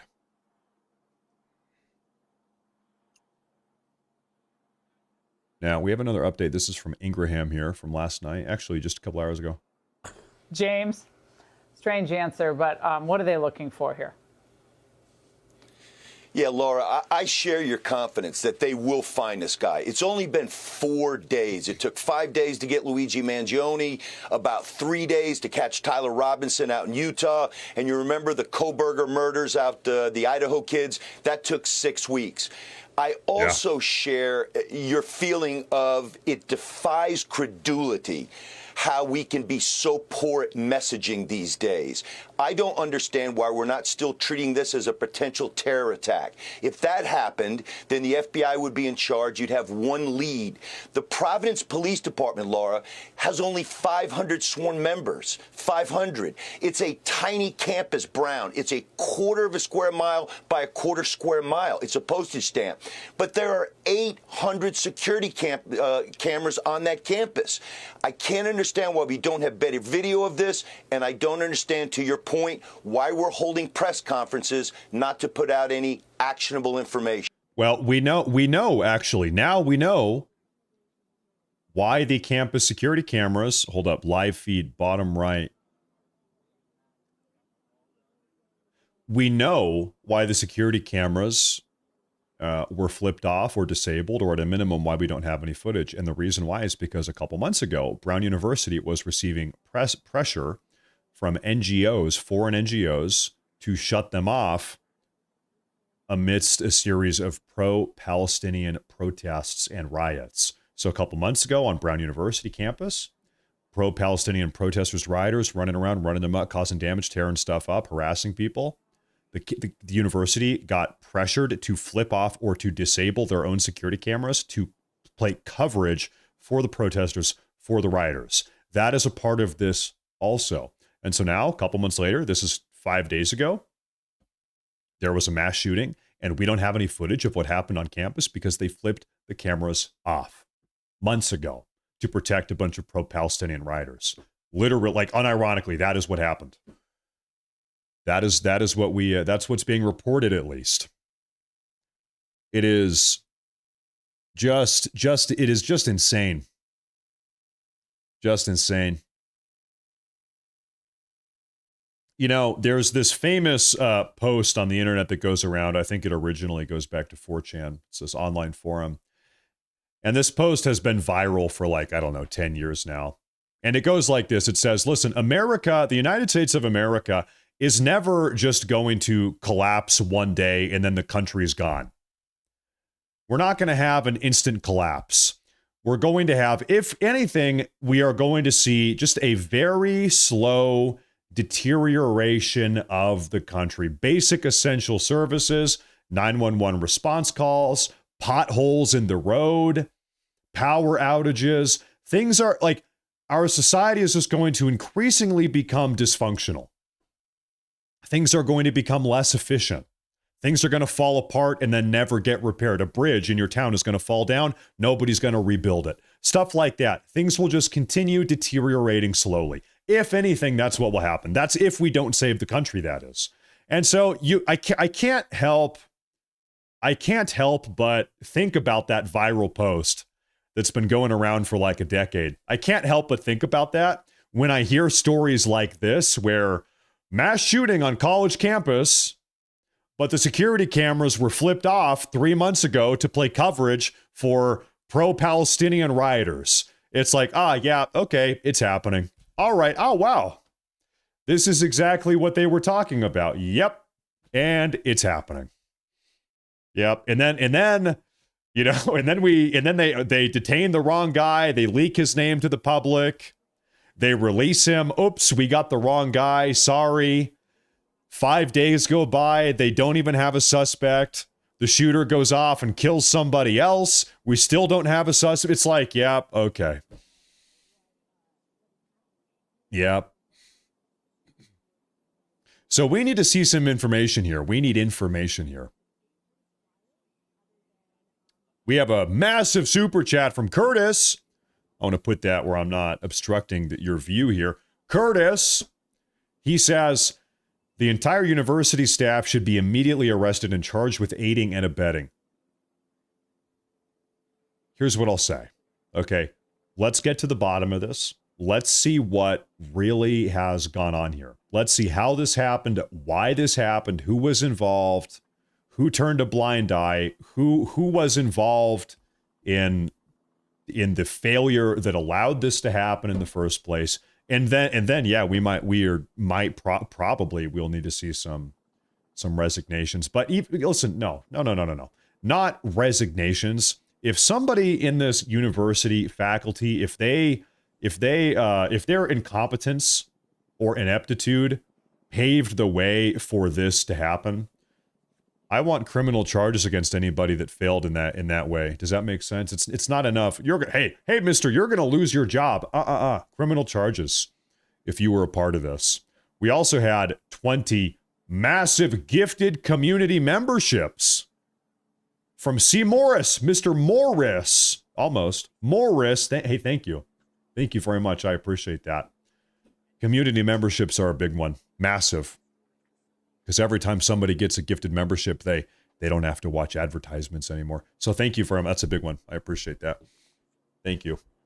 Thank you, everybody, for tuning in tonight. Oh. What do we have here? Well, a little bit of audio here. So, folks, if I can show you something, this is the building we are looking at right now on Google Maps. Zooming out. Okay. This building, Extra Space Storage, is a storage unit. It is surrounded right now by police. We don't know what's going on inside the building. There could, I don't know. There's God knows how many storage units in here. Hundreds of storage units. And who knows? Maybe the shooter is in there. He's going to make his final last stand. Maybe there's a dead body in there. Maybe there's a bomb in one of the units. I don't know. Nobody knows. But the police are being very careful, very cautious here. This building is surrounded and on lockdown right now. So who knows? Now, thank you again, Curtis, and thank you, Mr. Morris. Thank you. I want to say real quick, shout out the Rumble chat. Shout out the Rumble viewers. Thank you very much. We have a super chat here from Don B. Jesus is Life. Says, it only took 4 days to capture Boston Marathon bomber, and this investigation has been a cluster F of epic proportions. Yeah, this is like a case study on how to botch an investigation. Just a complete crap show. What the hell's going on here? I think you're right. You know, gosh, I read a stat, I don't know, a couple years ago that said something like 50% of murderers end up going unpunished. Which I guess, you shouldn't say this, but like, it's crazy to think we are a first world country, allegedly, the United States of America, and if you kill somebody, there's a 50% chance that you'll just get away with it. That is crazy to think about. That's nuts. That 50% of murderers get away. They never get caught. Captain. That's nuts. That's a lot. That is a lot. That's a big number. 50-50 is a big number there. Now, I think I've got some interesting footage to share with you, ladies and gentlemen, here. Another angle. This is from about 20 minutes ago. Take a look.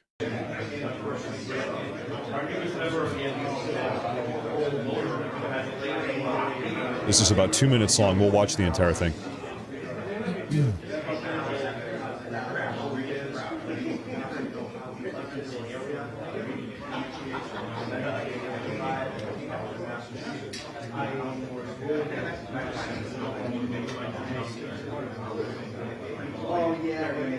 I will tell you what here, folks. Breaching a massive storage unit like this is probably one of the scariest things you can do, because you don't know what is in there. It is is it possible the shooter rented 5 different units under different names and each of them has a bomb? Like, you don't know. You don't know. The shooter could have rented 10 different units and each of them has, like, if you go in this building, you have no idea what in the living hell is inside of this building, right? All you know is you are working with a homicidal psychopath who has just killed 3 people, wounded 9 others. And now you have the task of clearing an entire storage. Like, this building is massive.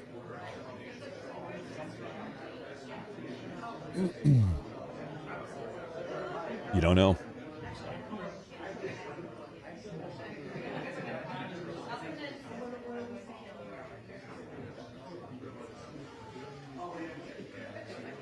I would imagine well, I mean, not imagine. I know that storage units like this have security cameras pointing down every hallway. So maybe a part of what they're doing right now is trying to pull the security camera footage from inside of the storage facility. They might be right now trying to get a hold of that security footage to see, okay, what exactly has been going on in this building for the last couple days, weeks, months, whatever, right? Who knows? Crazy. We live in crazy times. Seriously. Seriously. Rocks and cows. Hey, thank you very much. Shout out you and the boys. Thank you very much. He says, keep a cool tool and don't let your meat loaf. We love you, Matt Morris. No homo. True. Hey, I love all of you. No homo. Thank you very much. Thank you very much. I love you all in the Homo sapien way, but not in the homosexual way. Okay, we'll put it that way. So thank you very much. I appreciate that. Good to see you. Good evening. This entire thing has been a shit show. Pardon my language. Now, do we have word on this press conference? Nothing yet, but we have the feed from Fox News. Okay, real quick here, folks. You know what? Here's what I'll do for you guys. Okay, there we go. Stand by here, just one moment. You know, a lot of these other broadcasters, they've got sleek transitions and great editing, and their shows are real flashy. My show, it's not exactly so flashy. Let's be honest. This broadcast here, this news coverage here, it's not exactly the most flashy, but it's genuine, it's sincere. You know, it's legit, it's legitimate. But is it flashy? No, I wouldn't exactly call it flashy. But you know what? That's okay. Who says you need to be flashy? These other broadcasts, they've got multi-million-dollar production budgets. Here, maybe not so much. This is not a multi-million-dollar broadcast. This is a multi-dollar broadcast, okay? This is, in fact, a multi-dollar broadcast. And you can take that from me. It is. At least a couple dollars have been spent on this broadcast. Now, I think I'm good to to bring this back over here. Yeah, we are good. We are back. Okay, we're back. All right, we're good. Big money. There is at least a little bit of money involved. At least a couple dollars are involved in the production of this broadcast. Low overhead. That's right. Low overhead. That's right. We've got low costs. That's the way to do it. Keep your budget low. True. That's right. Benny Johnson. Sometimes I'll flip open a Benny Johnson broadcast, and the first thing that pops out to me is I say, man, this guy, he's got great production quality. He must have a team. He must have a studio and a team. They're flipping buttons. All right, we're pulling up clip number 1. All right, pull up scene number 3. All right, clip number 7, ready to go. Okay, guest number 4. He's having senators and congressmen. I'm saying, damn, this guy's got one hell of a production. Good Lord. I don't have the money for that. I've got $5. I've got $5.47. Okay, what can we do with that? What can we get done with that type of money? Not as much. The answer is not as much, but we can try. But we're going to try anyway. And that's how we do it. Luckily, we still have the aerial footage coming out here. Oh, ladies and gentlemen, one of the officers here just rushed into the building. Did you see that? He ran on in there. He just ran in there. Look at that. What are they doing in there? You know what would be something else is to have live body cam footage on each of these, like imagine the officers here. They had a webcam mounted on their shoulder or their helmet, and we could watch them go in there. That would be something else. Can't do that though. Fake it, Matt. Well, I can't fake having millions of dollars. It's like you either have millions of dollars or you don't. It's kind of hard to fake that. You know what I mean? Other people are getting foreign money. I don't know. Now, I'll tell you something. Listen, I don't really want for anything. I'm comfortable with the broadcast the way it is. Are you guys fine with how the broadcast is? I think it's good enough. I think it's fine. I think it's a good show. And you know what? Maybe the nature of the show here, maybe it does come off as a little bit more authentic or a little bit more humble. Maybe, I don't know, you answer me.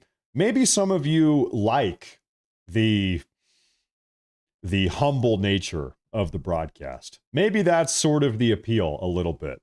I don't know. Humble is a nice way to put it. Humble is a generous way to put it. But maybe that's one of the appealing parts of the show. Who knows? Maybe I'm better off without the $5 million studio. Little bit organic. Yeah, that's a nice way to put it. There you go. Now, while we have this live footage up on the screen, I am going to scan around the web and see if we have any more breaking news updates. What do we have here? President Trump is going to be attending a rally in North Carolina tomorrow.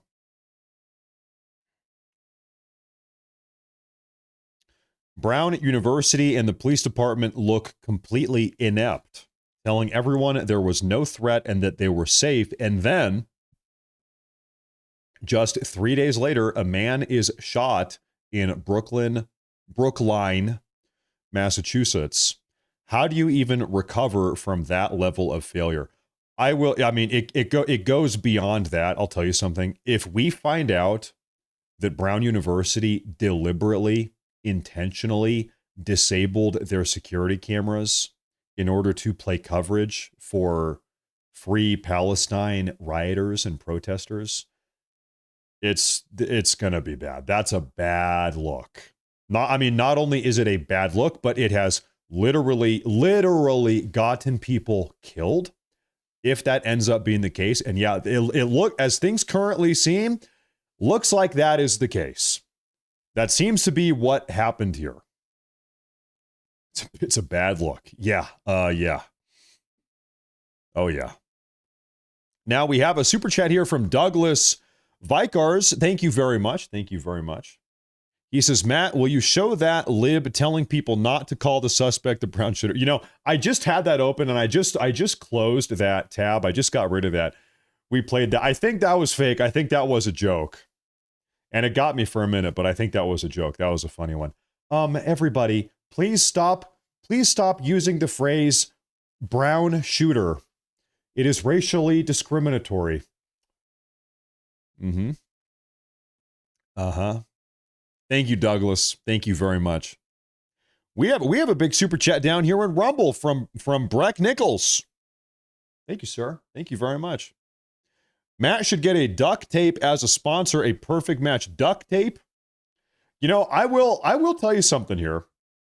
I'm not throwing any shade or drama at anybody else that takes sponsors, because I think like everybody takes sponsors. Ladies and gentlemen, today's broadcast is brought to you by McDonald's, or you know, whatever. Everybody does that. I'm not hating on that, but you will notice, I will highlight here.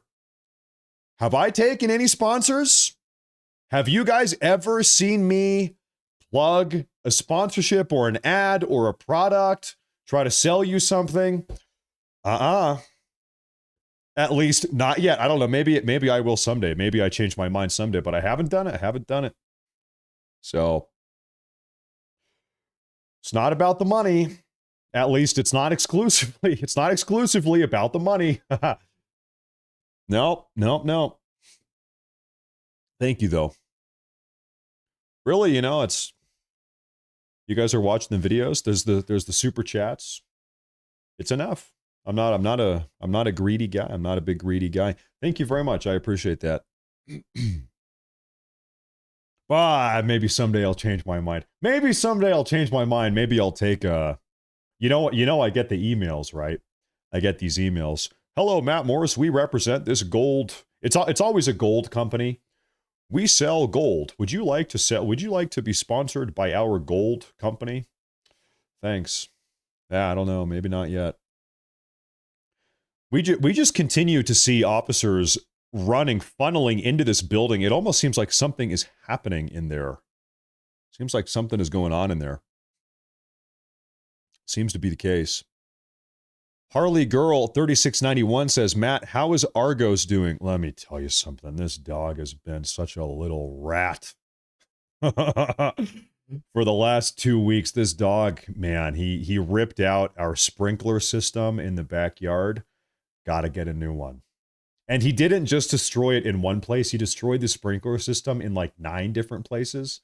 So we have to get an entirely new system. He ripped a hole in the carpet. We had to have 3 days ago, we had a carpet repairman come out and fix the carpet. Oh, this dog has been a little rat. but you love him anyway. That's part of having a dog. That's just having a dog. That's part of having a dog, especially a German Shepherd. Especially a German Shepherd puppy. I know how that goes.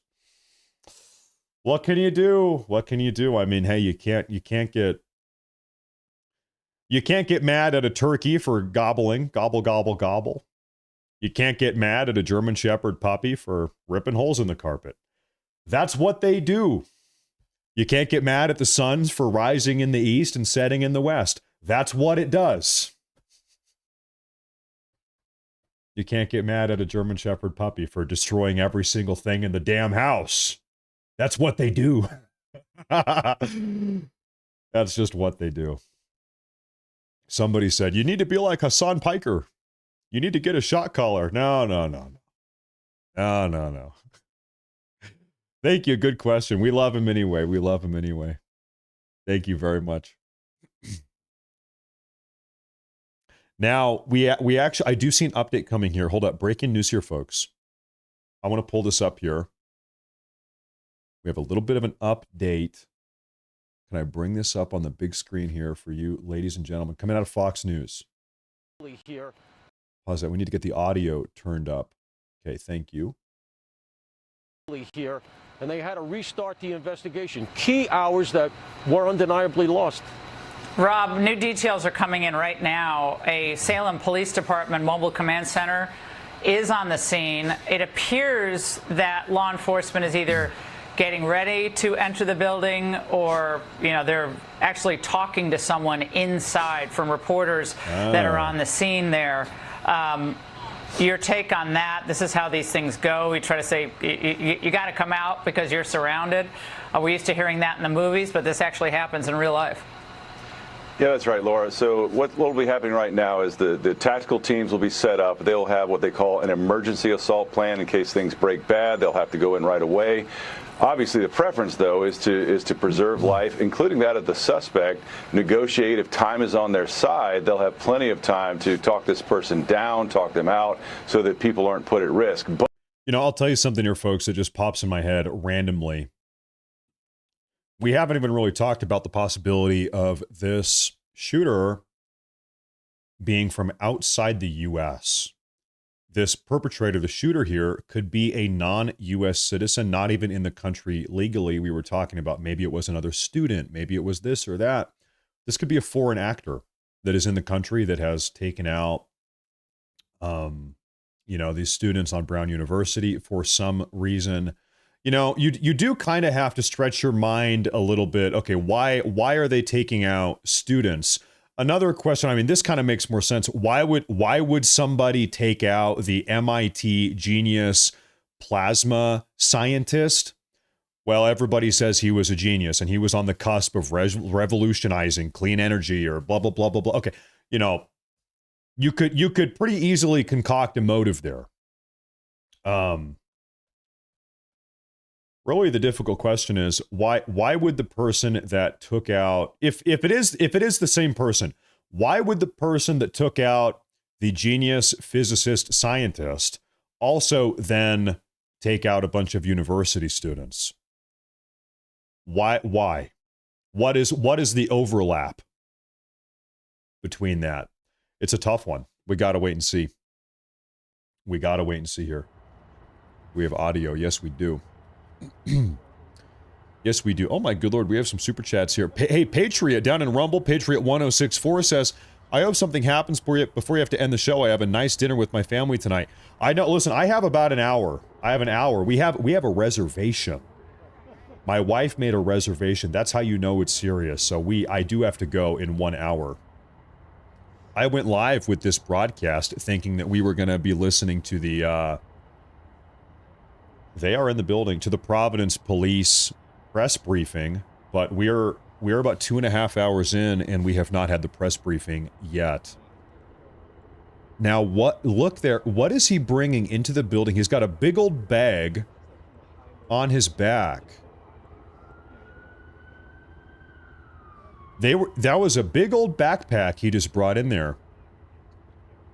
Lord only knows what was inside of that thing. They might need to bring in some sort of bomb disposal unit. Who knows? Who knows? By the way, R. Pelton, 55 with the super chat. I appreciate that. Thank you very much. Thank you very much. He says, here's a little help you keep the ad free. Thank you very much. Drone. Yeah, they could be bringing drones in there. Good idea. A robot. Yep. Now I'm out here scanning around.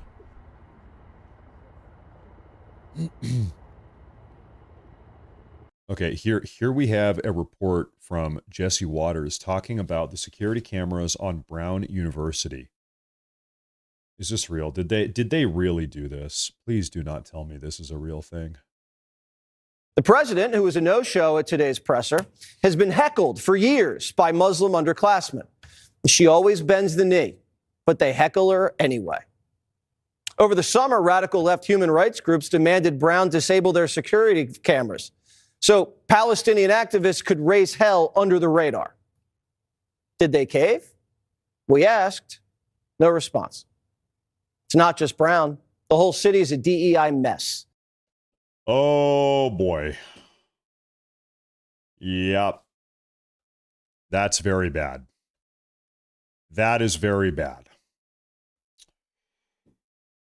And as things currently look, yeah, it looks like she did cave, because guess what? A mass shooting has taken place inside of your campus, and we don't have any security footage. We've got nothing. Allegedly, there used to be at one point, there were 850 security cameras in this campus, and we don't have footage from any of them. Sure seems like she caved. Absolutely astounding.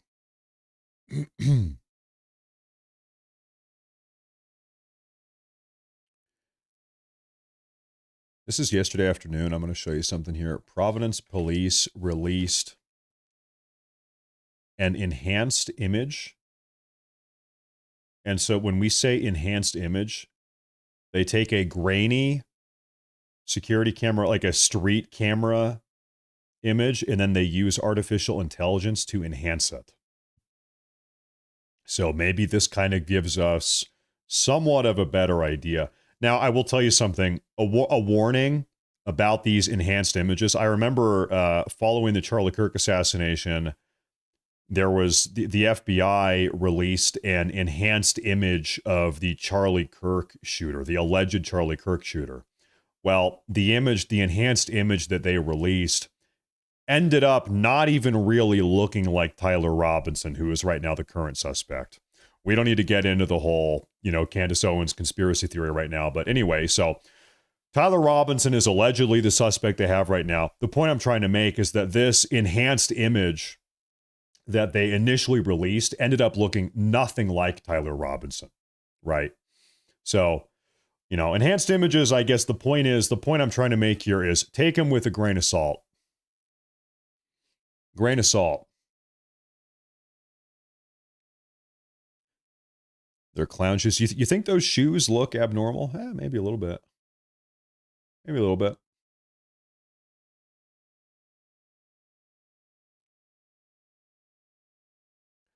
Maybe a little bit. So they're just kind of hanging out here. Now, we have seen numerous individuals enter the building. In fact, there's one exiting the building. So what is going on? What is going on inside of this building right now?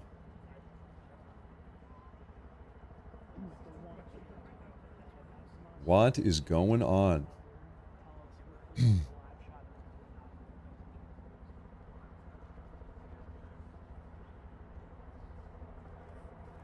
Okay, ladies and gentlemen, breaking news report for all of you. I'm reading, according to a direct high-level source on the ground, they have not made contact with the suspected shooter.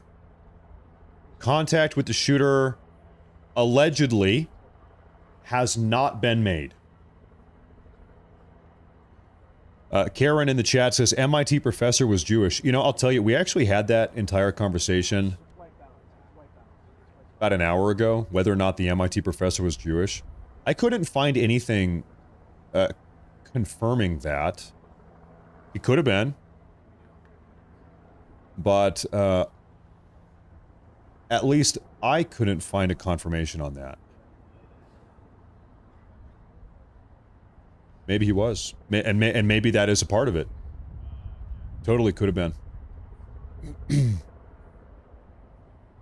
Is he dead? Right now, we do not know if the shooter... We don't even know if the shooter is in the building, by the way. We don't know. The shooter could be somewhere else, and the reason why, this entire dynamic here with the storage facility could be taking so long is because the police, they might have reason to believe that there is a bomb in the facility. Or, I don't know, some type of chemical nerve agent. Who the hell knows, right? If you want to start speculating and, just go crazy here for a minute, it might be the case that the shooter... I mean, like, let's pretend this is like a Hollywood movie here. Let's just get crazy for a second. The shooter could have registered in his own name a storage unit in this facility, and then also registered under different aliases, different names, 5 or 10 other storage units in the same facility, and all of them are rigged with explosives. And so if the officers charge into the facility and they're focusing on one unit, they've got 10 other units that are set to blow up. It's a trap. I don't know. Who the hell knows? But this type of logic here, thinking through all of these possibilities, very clearly this is why the police are being very slow and very safe and very methodical, right? Thinking through this and being very careful with all of this. Because who the hell knows?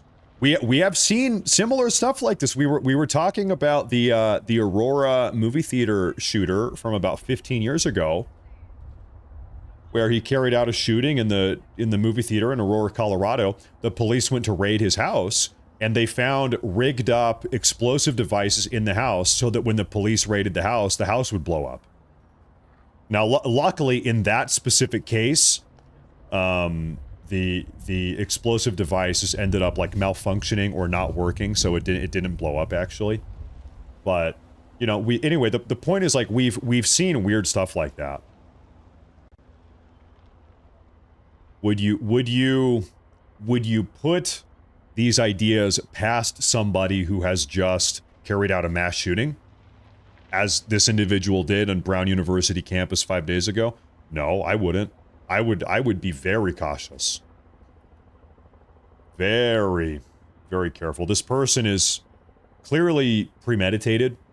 Everything they're doing is calculated. They've got a rental car. They've got a rental unit. They've got a storage unit. They're carrying out targeted assassinations against MIT professors. Carrying out mass shooting, singular, on Brown University campus. This person is premeditated, right? They've got somewhat of a plan with what they're doing.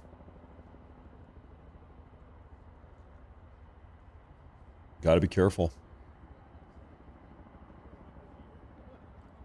Tracy Parker up on YouTube, super chat. She says, by the way, thank you, Mrs. Parker. Says, murderer is long gone. Someone picked him up. This building is useless. The two incidents are related. I would guess, my personal speculation here is that the incidents are related. The MIT assassination and the mass shooting at Brown University. I think you're probably right. Whether or not the shooter's long gone, who knows? If I had to place a bet, right now, yeah, I would bet the shooter is not in this building right now, and that the shooter is somewhere else. That's my guess. So, I think you're probably right, Tracy. I think I agree with you. I think you're probably right. Who knows? You know, the reason why they might be swarming this building here is a couple hours ago, 3-4 hours ago, they got a hold of this rental car that they have linked to the shooter, allegedly. Inside the rental car, they might have found a receipt for a storage unit, right? Who knows? Who knows? Or from the rental car, they got this guy's name. Okay, we have a name. We've got a suspect. So, now we're gonna, like, run a background check on everything associated with this individual's name. Oh, what's that? He rented a storage unit 7 days ago? Okay, well, we gotta go take a look at that, right? That might be the case.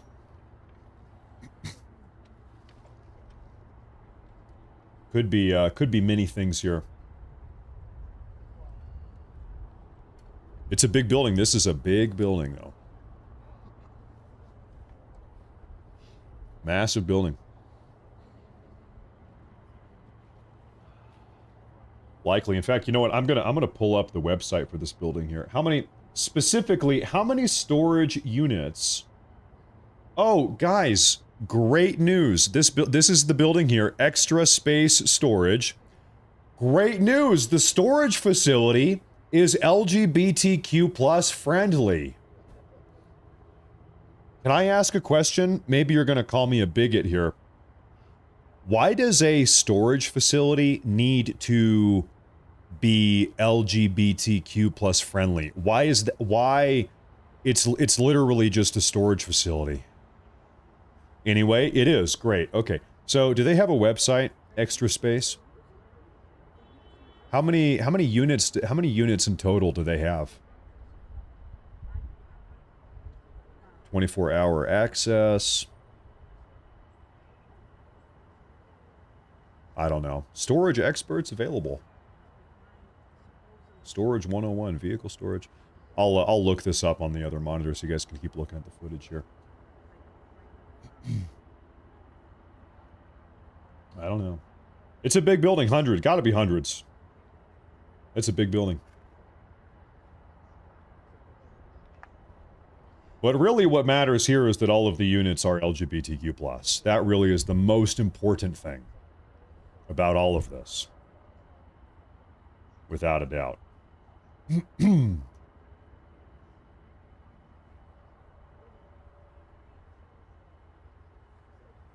So now, for the last 45 minutes or so, ladies and gentlemen, we have seen law enforcement officers go in and out of this building. They're going in and out. We just don't know what is going on the inside. No way to know. Matt, that's where I store all of my LGBTQ friends. Oh, that's where you put them? Okay. Oh, now it makes sense. Now that makes a lot of sense.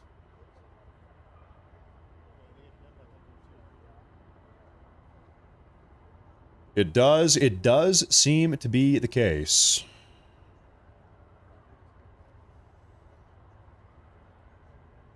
The more I read out here, the stronger the link is between the MIT shooter and the, oh, press conference? Is this happening soon? I'm seeing more and more people. We've got about 2 times as many people inside the press conference room here. We gotta see. I'll tell you what, Shepherds, that is a massive super chat up here on YouTube. Thank you very much. Good evening. Good evening. He says, I love your no-cost production. It's why I watch every day. I want to join, but I do not like the monthly option. I would much rather pay by the year. Can you make that happen? Merry Christmas. Oh, I've never thought about that. I'll look into that. I'm not sure if YouTube even offers that functionality. But that's something I can look into. I appreciate it. That's a good thing to look into. Thank you very much. Smart request, good request. You're the first person to come up with that. Thank you very much. I will look into that. Thank you, Shepherds, and thank you for that massive super chat. Thank you very much. I appreciate that. I appreciate that a lot.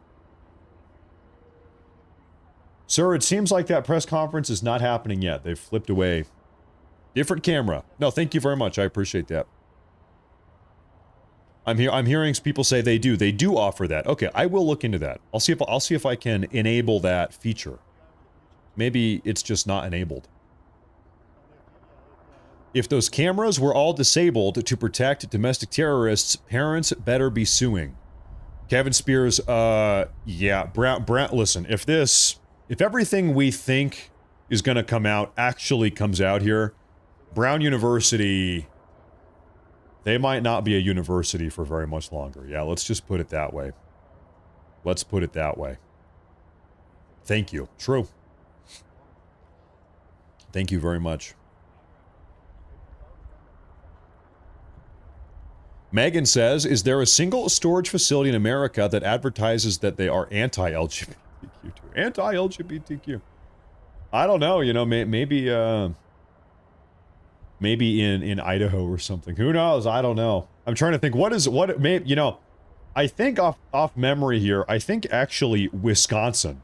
No, I'm sorry, not Wisconsin. Wyoming. I believe Wyoming is technically the most conservative state in the nation. If you look at the voter split, Democrat voters versus Republican voters, I believe Wyoming is the #1 most red, the reddest, most conservative state in the country. Now, to be fair here, nobody really lives in Wyoming. I think only like 50,000 people live in the entire state. Not a lot of people. Almost nobody lives there. But it is true nonetheless. I think it is the most conservative. Wyoming population. Oh no, I'm sorry. I was off by a factor of 10. It's 587,000 in the entire state. Okay, half a million people. A little bit over 500,000. Almost 600,000. And yeah, it is the reddest state there is out of all of them. You got to fact check yourself sometimes.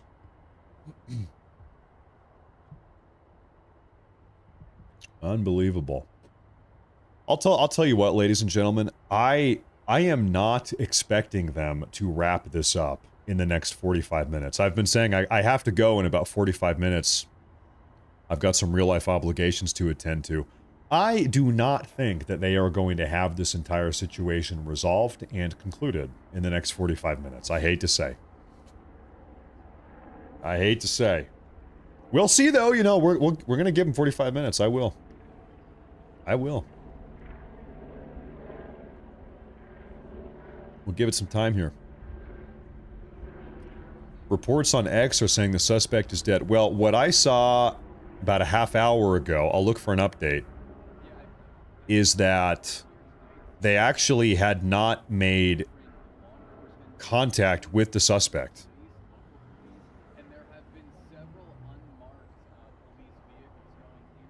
Okay, folks, I have an unconfirmed report.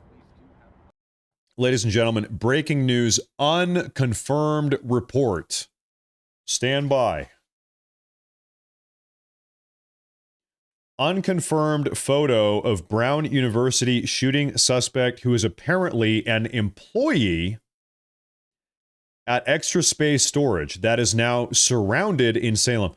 Unconfirmed. This is a picture of the shooter. Oh my gosh. Yeah, and my brother goes, that doesn't even look at me. He goes, but I had a hat on and So can you explain the facility thing? It's he works at the self-storage. Is it okay if I record you? Yeah. He works at the self-storage over there. And he's a manager there, and the FBI was calling him, trying to find out, you know, about the, because the guy has a storage unit there.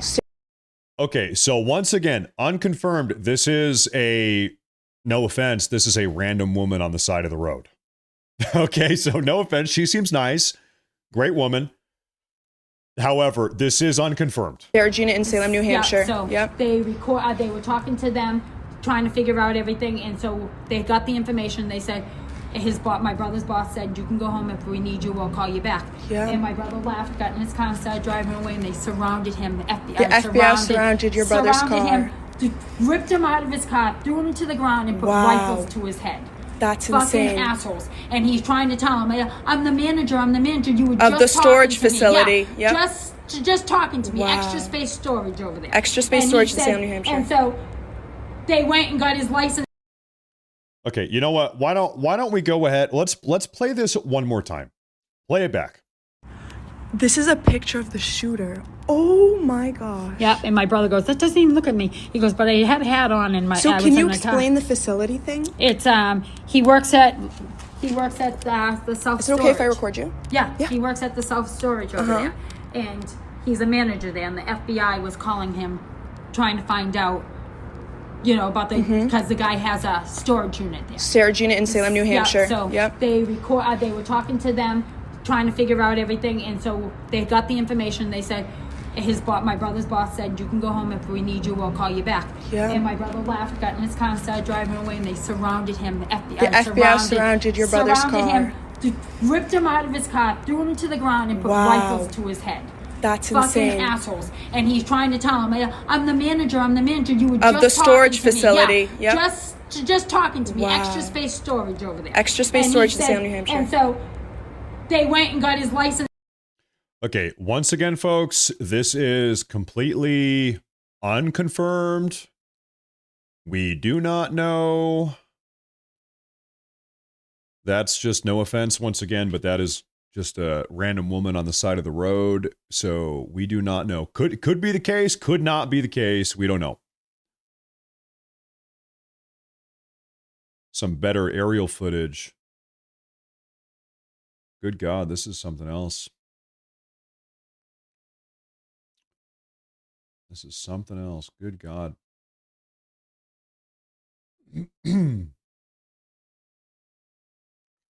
Things are serious here. Things are serious here. I mean, once again, who the hell knows? Maybe the shooter is perched up inside the storage facility, and if you come around the corner, he's there perched up, ready to go, and he's going to start blasting down the hallway. Who knows? Dangerous, incredibly dangerous scenario. Incredibly dangerous scenario.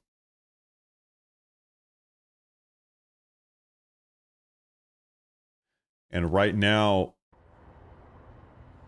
we are waiting for a Providence, Rhode Island Police Department press briefing to bring all of us up to speed. Oh, wait. Okay, hold up. Breaking news report. Direct high-level source on the ground says they are about to enter the storage facility, and the reason you saw all the officers in the parking lot just standing there was because they were watching surveillance footage to see whether the suspect was in the storage facility still. ATF, FBI, and Providence Police are all on the scene. So they are getting ready to enter. They've got drones inside. No, I apologize. They were watching surveillance footage. There are security cameras set up inside of the storage facility, of course. And so they had tapped into that security footage feed, trying to determine what is going on inside of the building. What is going on inside of the building? That makes sense to me. Get some intel before you go in.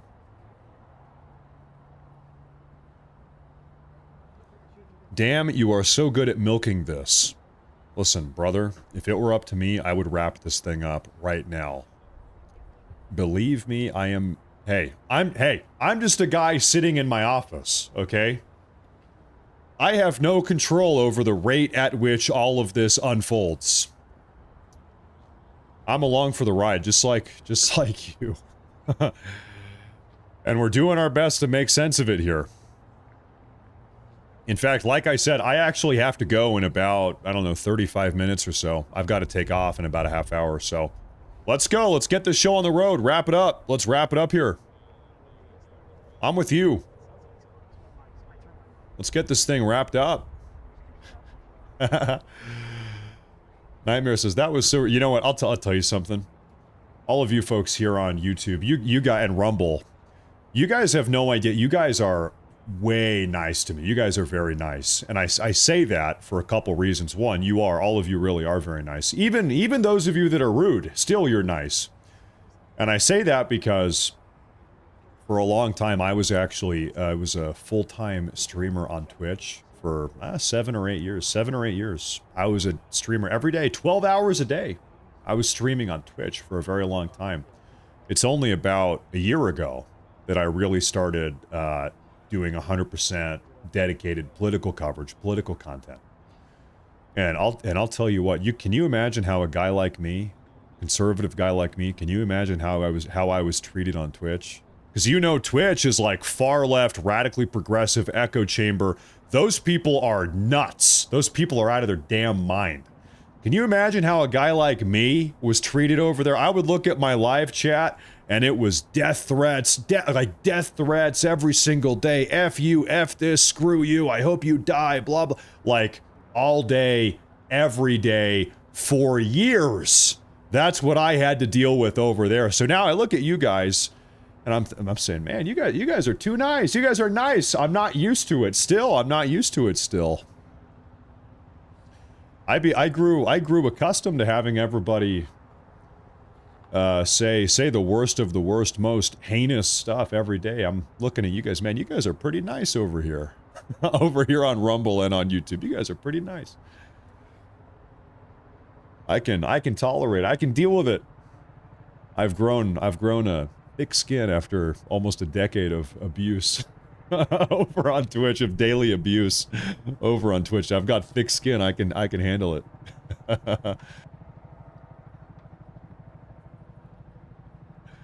Back in the day.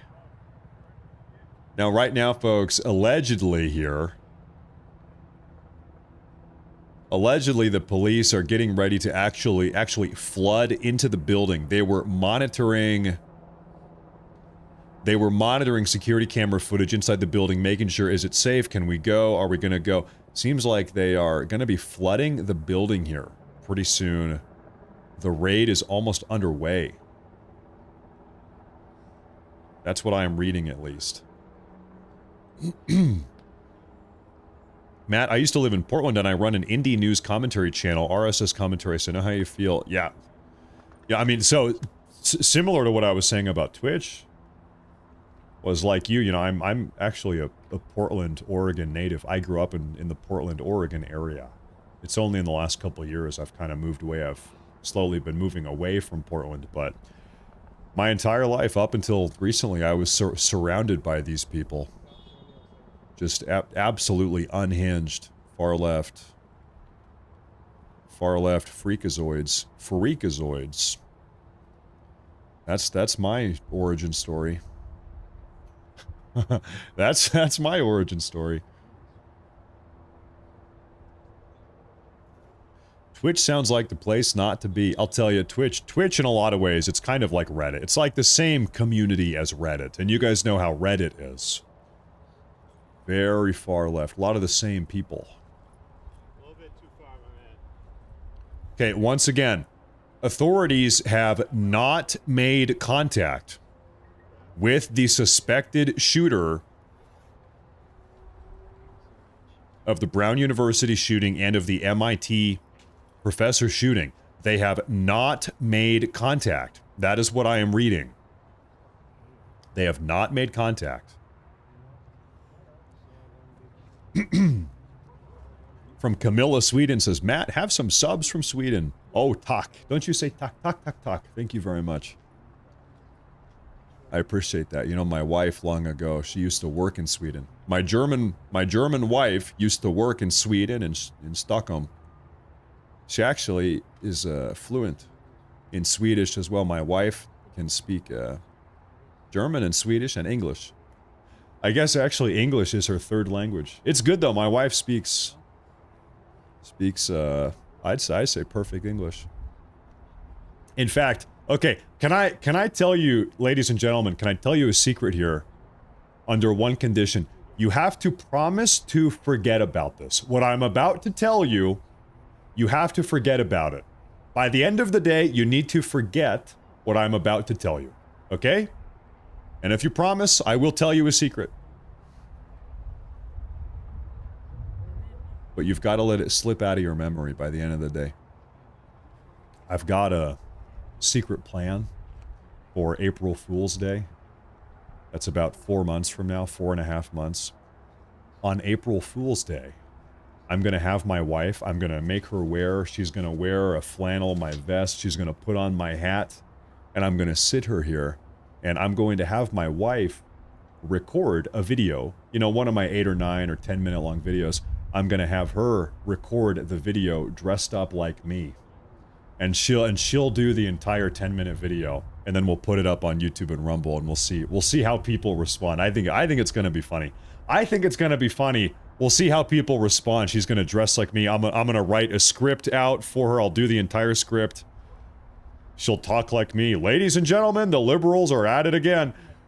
She'll do the whole thing. I think it's going to be super funny, so that's the April Fool's plan, but you have to forget about that, okay? You have to pretend to be surprised 4 months from now. You're not allowed to tell anybody either. I think it's going to be a good one. I'm excited for that. With a beard. You know, maybe not a beard. But listen, you guys will get it. You'll get to see my wife here in a couple months. She'll do a whole video. I think it'll be funny.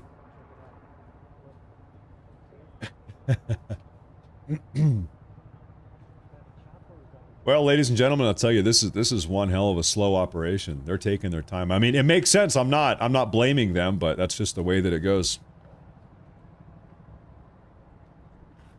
That's just the way it goes. You know, I mean, hey, imagine you were one of these law enforcement officers, and it's your job to get inside the building and see what's going on in there. Wouldn't you want to be very slow and methodical? Wouldn't you want to send in the drone first? Wouldn't you want to tap into the security camera footage and see what's going on? Yeah, you would go slow. If it's your life on the line, yeah, we're going to send the drone in first. Yeah, we're going to check the cameras first. Yeah, we're gonna get all the information we possibly can get before we actually go in person, right? Okay, makes sense to me. So you can't blame them too much. You can't blame them too much. Now I'm checking out here for updates. No, I would go in like Splinter Cell. Okay. Yeah. But I'll tell you right now, they are inside the building. We've seen them go in the building. At least some of them. You do have to say, you do have to, you know, remark real quick. How curious is it that they still have not released the name of the suspect? We know for a fact. We know that they've got a suspect. We know they have a warrant for his arrest. They've got a rented vehicle. They've got a rental vehicle.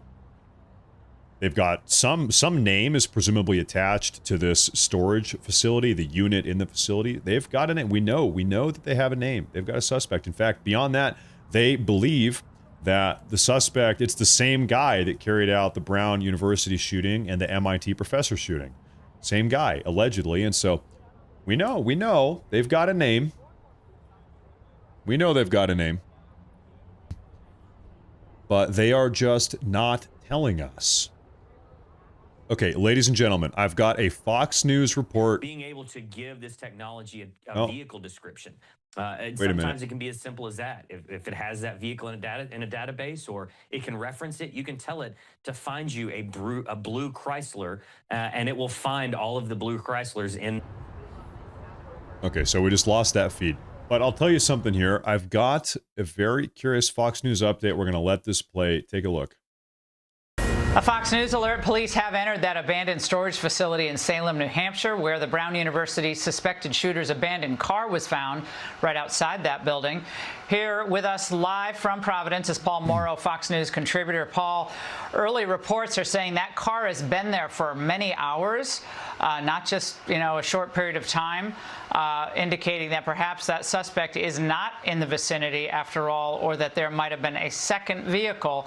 And New York Times is reporting that that same make and model was also linked to the MIT shooting and seen in the vicinity of that shooting. So that's the newest information from the New York Times and other sources. Yeah, so as you and I were talking about earlier. Okay, I'm sorry, real quick. Breaking news.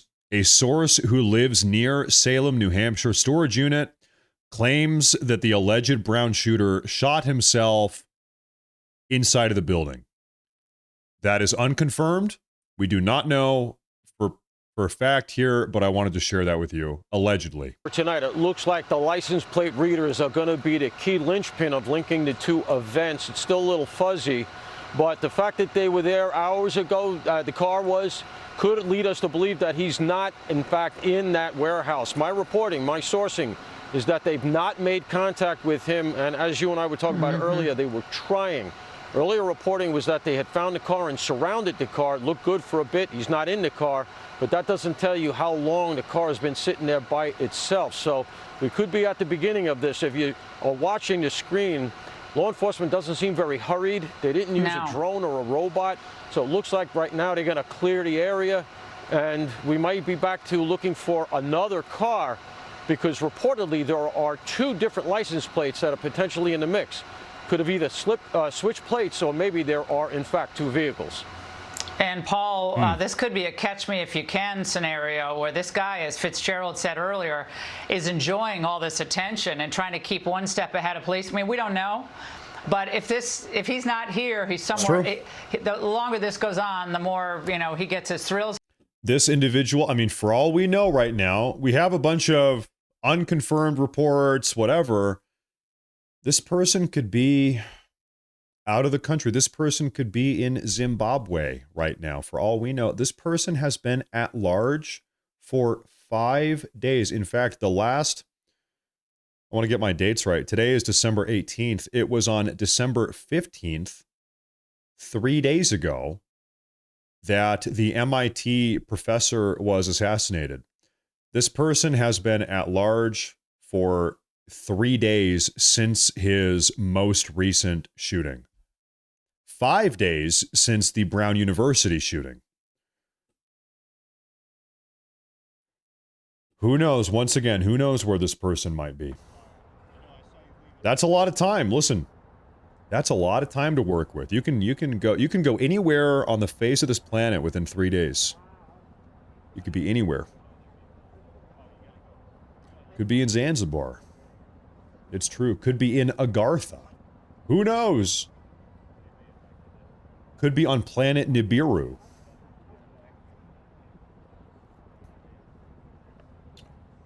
Who the hell knows? And now, right now, we do, in fact, have numerous armed officers inside of the building. Just order a pizza, Matt. I will be honest with you. If it was up to me, I would cancel the dinner plans, and I would stay here with you folks all night. That being said, I need to be a good husband. My mother-in-law is in town. My wife has made a reservation at this restaurant they really wanted to go to. Okay, I'll be a good husband. Okay, I guess I'll be a good husband. Just this once. Just this once. For once in my life, I will try to be a good husband. No, I'm kidding. No, I gotta do it. Sometimes you gotta do it. I'm sorry. But I'll be here for another 15 minutes with you guys or so. Maybe something happens here in 15 minutes. We will wait and we will see.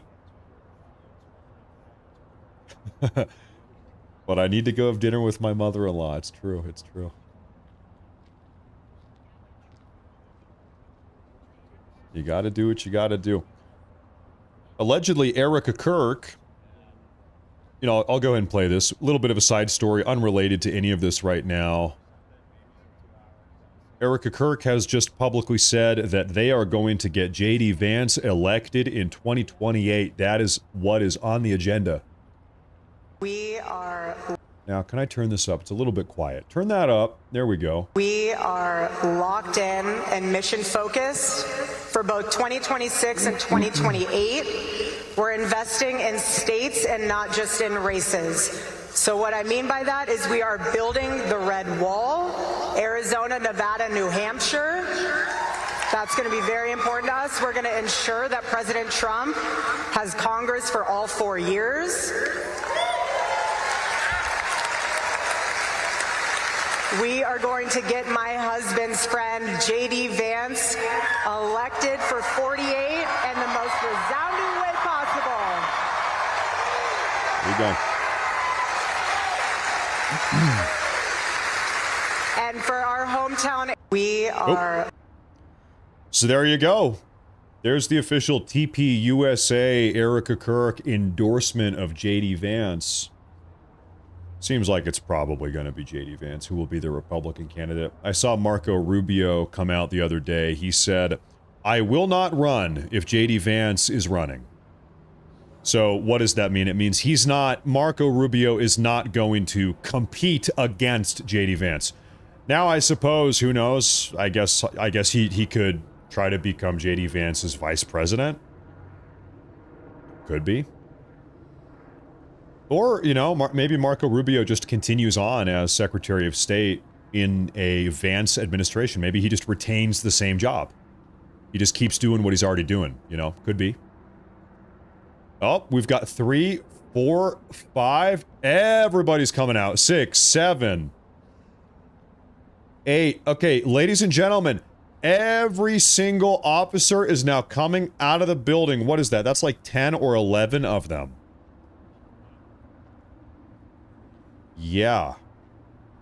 And they look at ease. They're just kind of walking out. Okay, so what is our update? You know what? They might have cleared a certain portion of the building, and now they're getting ready to go in another entrance and clear another portion of the building. Yeah, that might be what's going on here. Now, well, okay, they're walking in here. Their guns are not up. So this portion here must already be secure. Otherwise, they'd have those rifles pointed up, right? Okay. Keep in mind, ladies and gentlemen, this is one big building. This building is massive.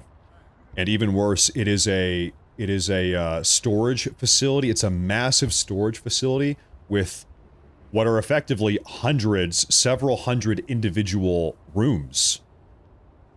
So you have to clear every single one of them, presumably, because they have no idea what's inside of all of these storage containers. It's a big pain in the ass. Pretty much, it's a pain in the ass. You think they found him dead? Could be the case. Or, you know, or just devil's advocate, or he might not even be there at all. Maybe, you know, maybe they never even thought he was there. Maybe they just identified that he had a storage facility there, and so they figured, well, we've identified that he took out a storage facility here 3 days ago. We got to go check it out. But maybe they never even had a reason to believe that the actual shooter was here. The shooter could be elsewhere. Bunch of different options. Bunch of different options.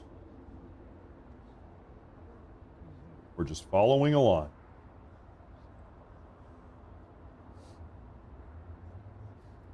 Following along.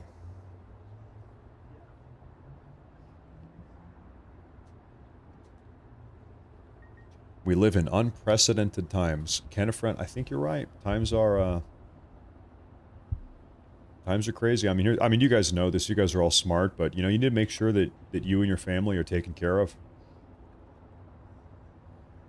We live in crazy times. Make sure that you are staying safe and your family's taken care of and that your family's staying safe. For real. For real.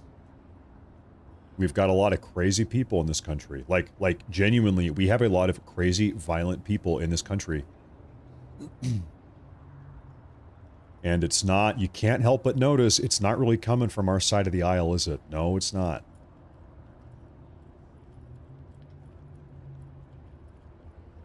No, it's not. Why are they not searching for heat signatures?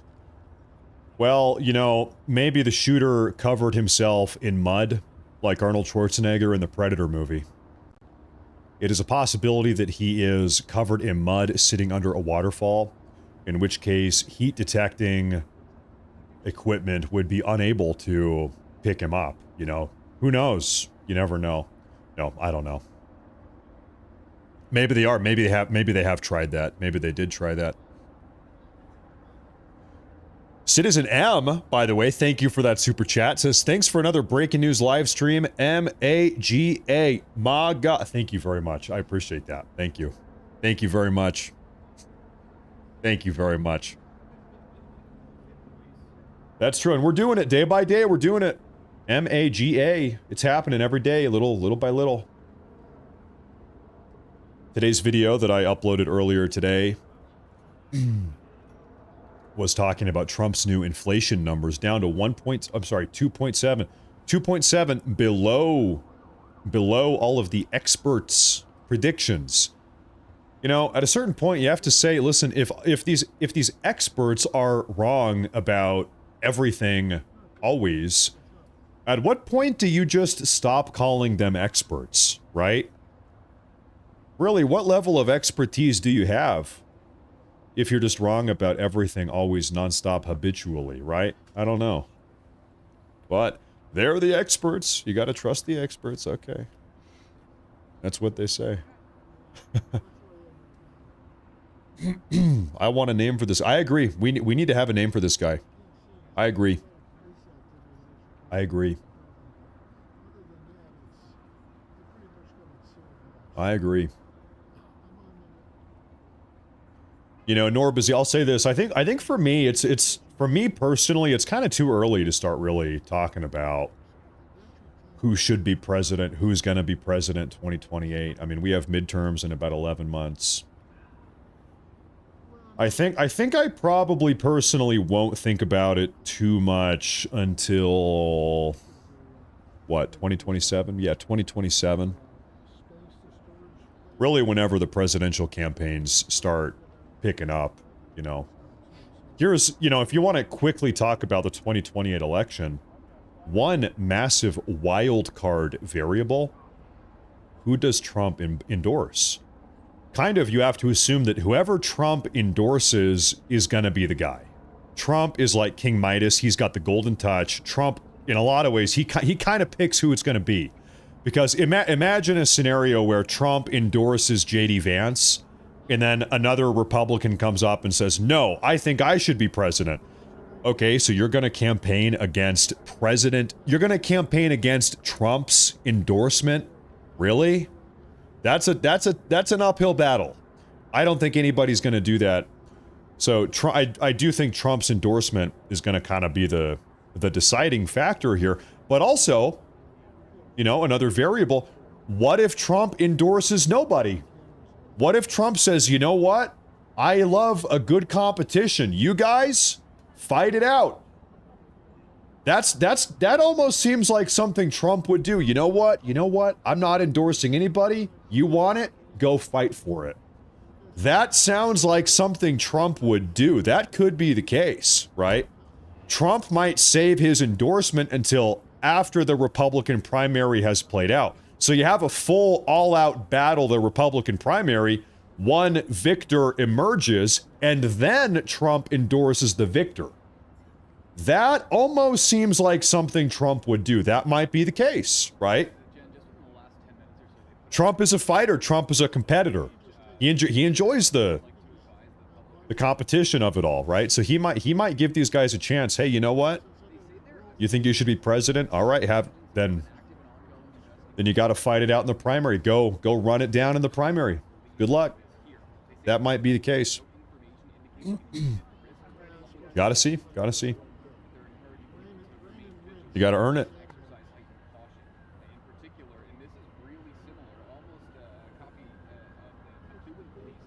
Now, folks, I will tell you what. It's about that time. I hate to say it.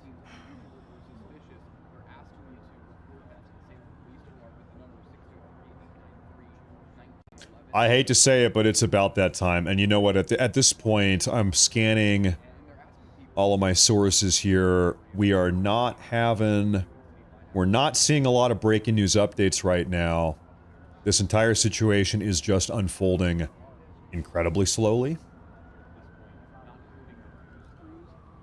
And now I'm kind of pushing up against my clock here. I think I need to step out and go be a good husband. So, ladies and gentlemen, I want to say thank you, everybody, for tuning in. I appreciate it. This was an emergency news broadcast stream here. Regrettably, we don't have a nice, clean conclusion. I thought we would. I thought at a minimum, oh, folks, they are pushing a dolly in there, like a little roller cart. Why are you doing that? Why are you putting the roller cart in there? You're going to put a body on that? Are you going to put a body on that thing? What's going on that cart? Okay, I've got to go. I'm going to have to find out tomorrow. I have to go. I actually have to go. Thank you all very much for tuning in on Rumble and on YouTube. Thank you all very much. I appreciate it. Make sure to like and subscribe and follow and do it all. I appreciate it, folks. The super chatters on Rumble and YouTube. Thank you very much. Really appreciate that. And I'll be back tomorrow. I gotta go. I can't help myself. I need to go. I have to go. I'll see you folks tomorrow. And until then, everybody, God bless and stay safe. Let's hope. Let's all pray. Okay, evening prayer here. Let's hope that over the night between now and tomorrow, we have a conclusion to this entire terrible story. Okay? That's a good final ending note here. Let's hope that overnight we get a conclusion and this thing comes to an end. That's my prayer here. That's my hope. Okay, I'm out of here. Everybody have a great night. I'll see you folks tomorrow. Thank you very much. Have a good night.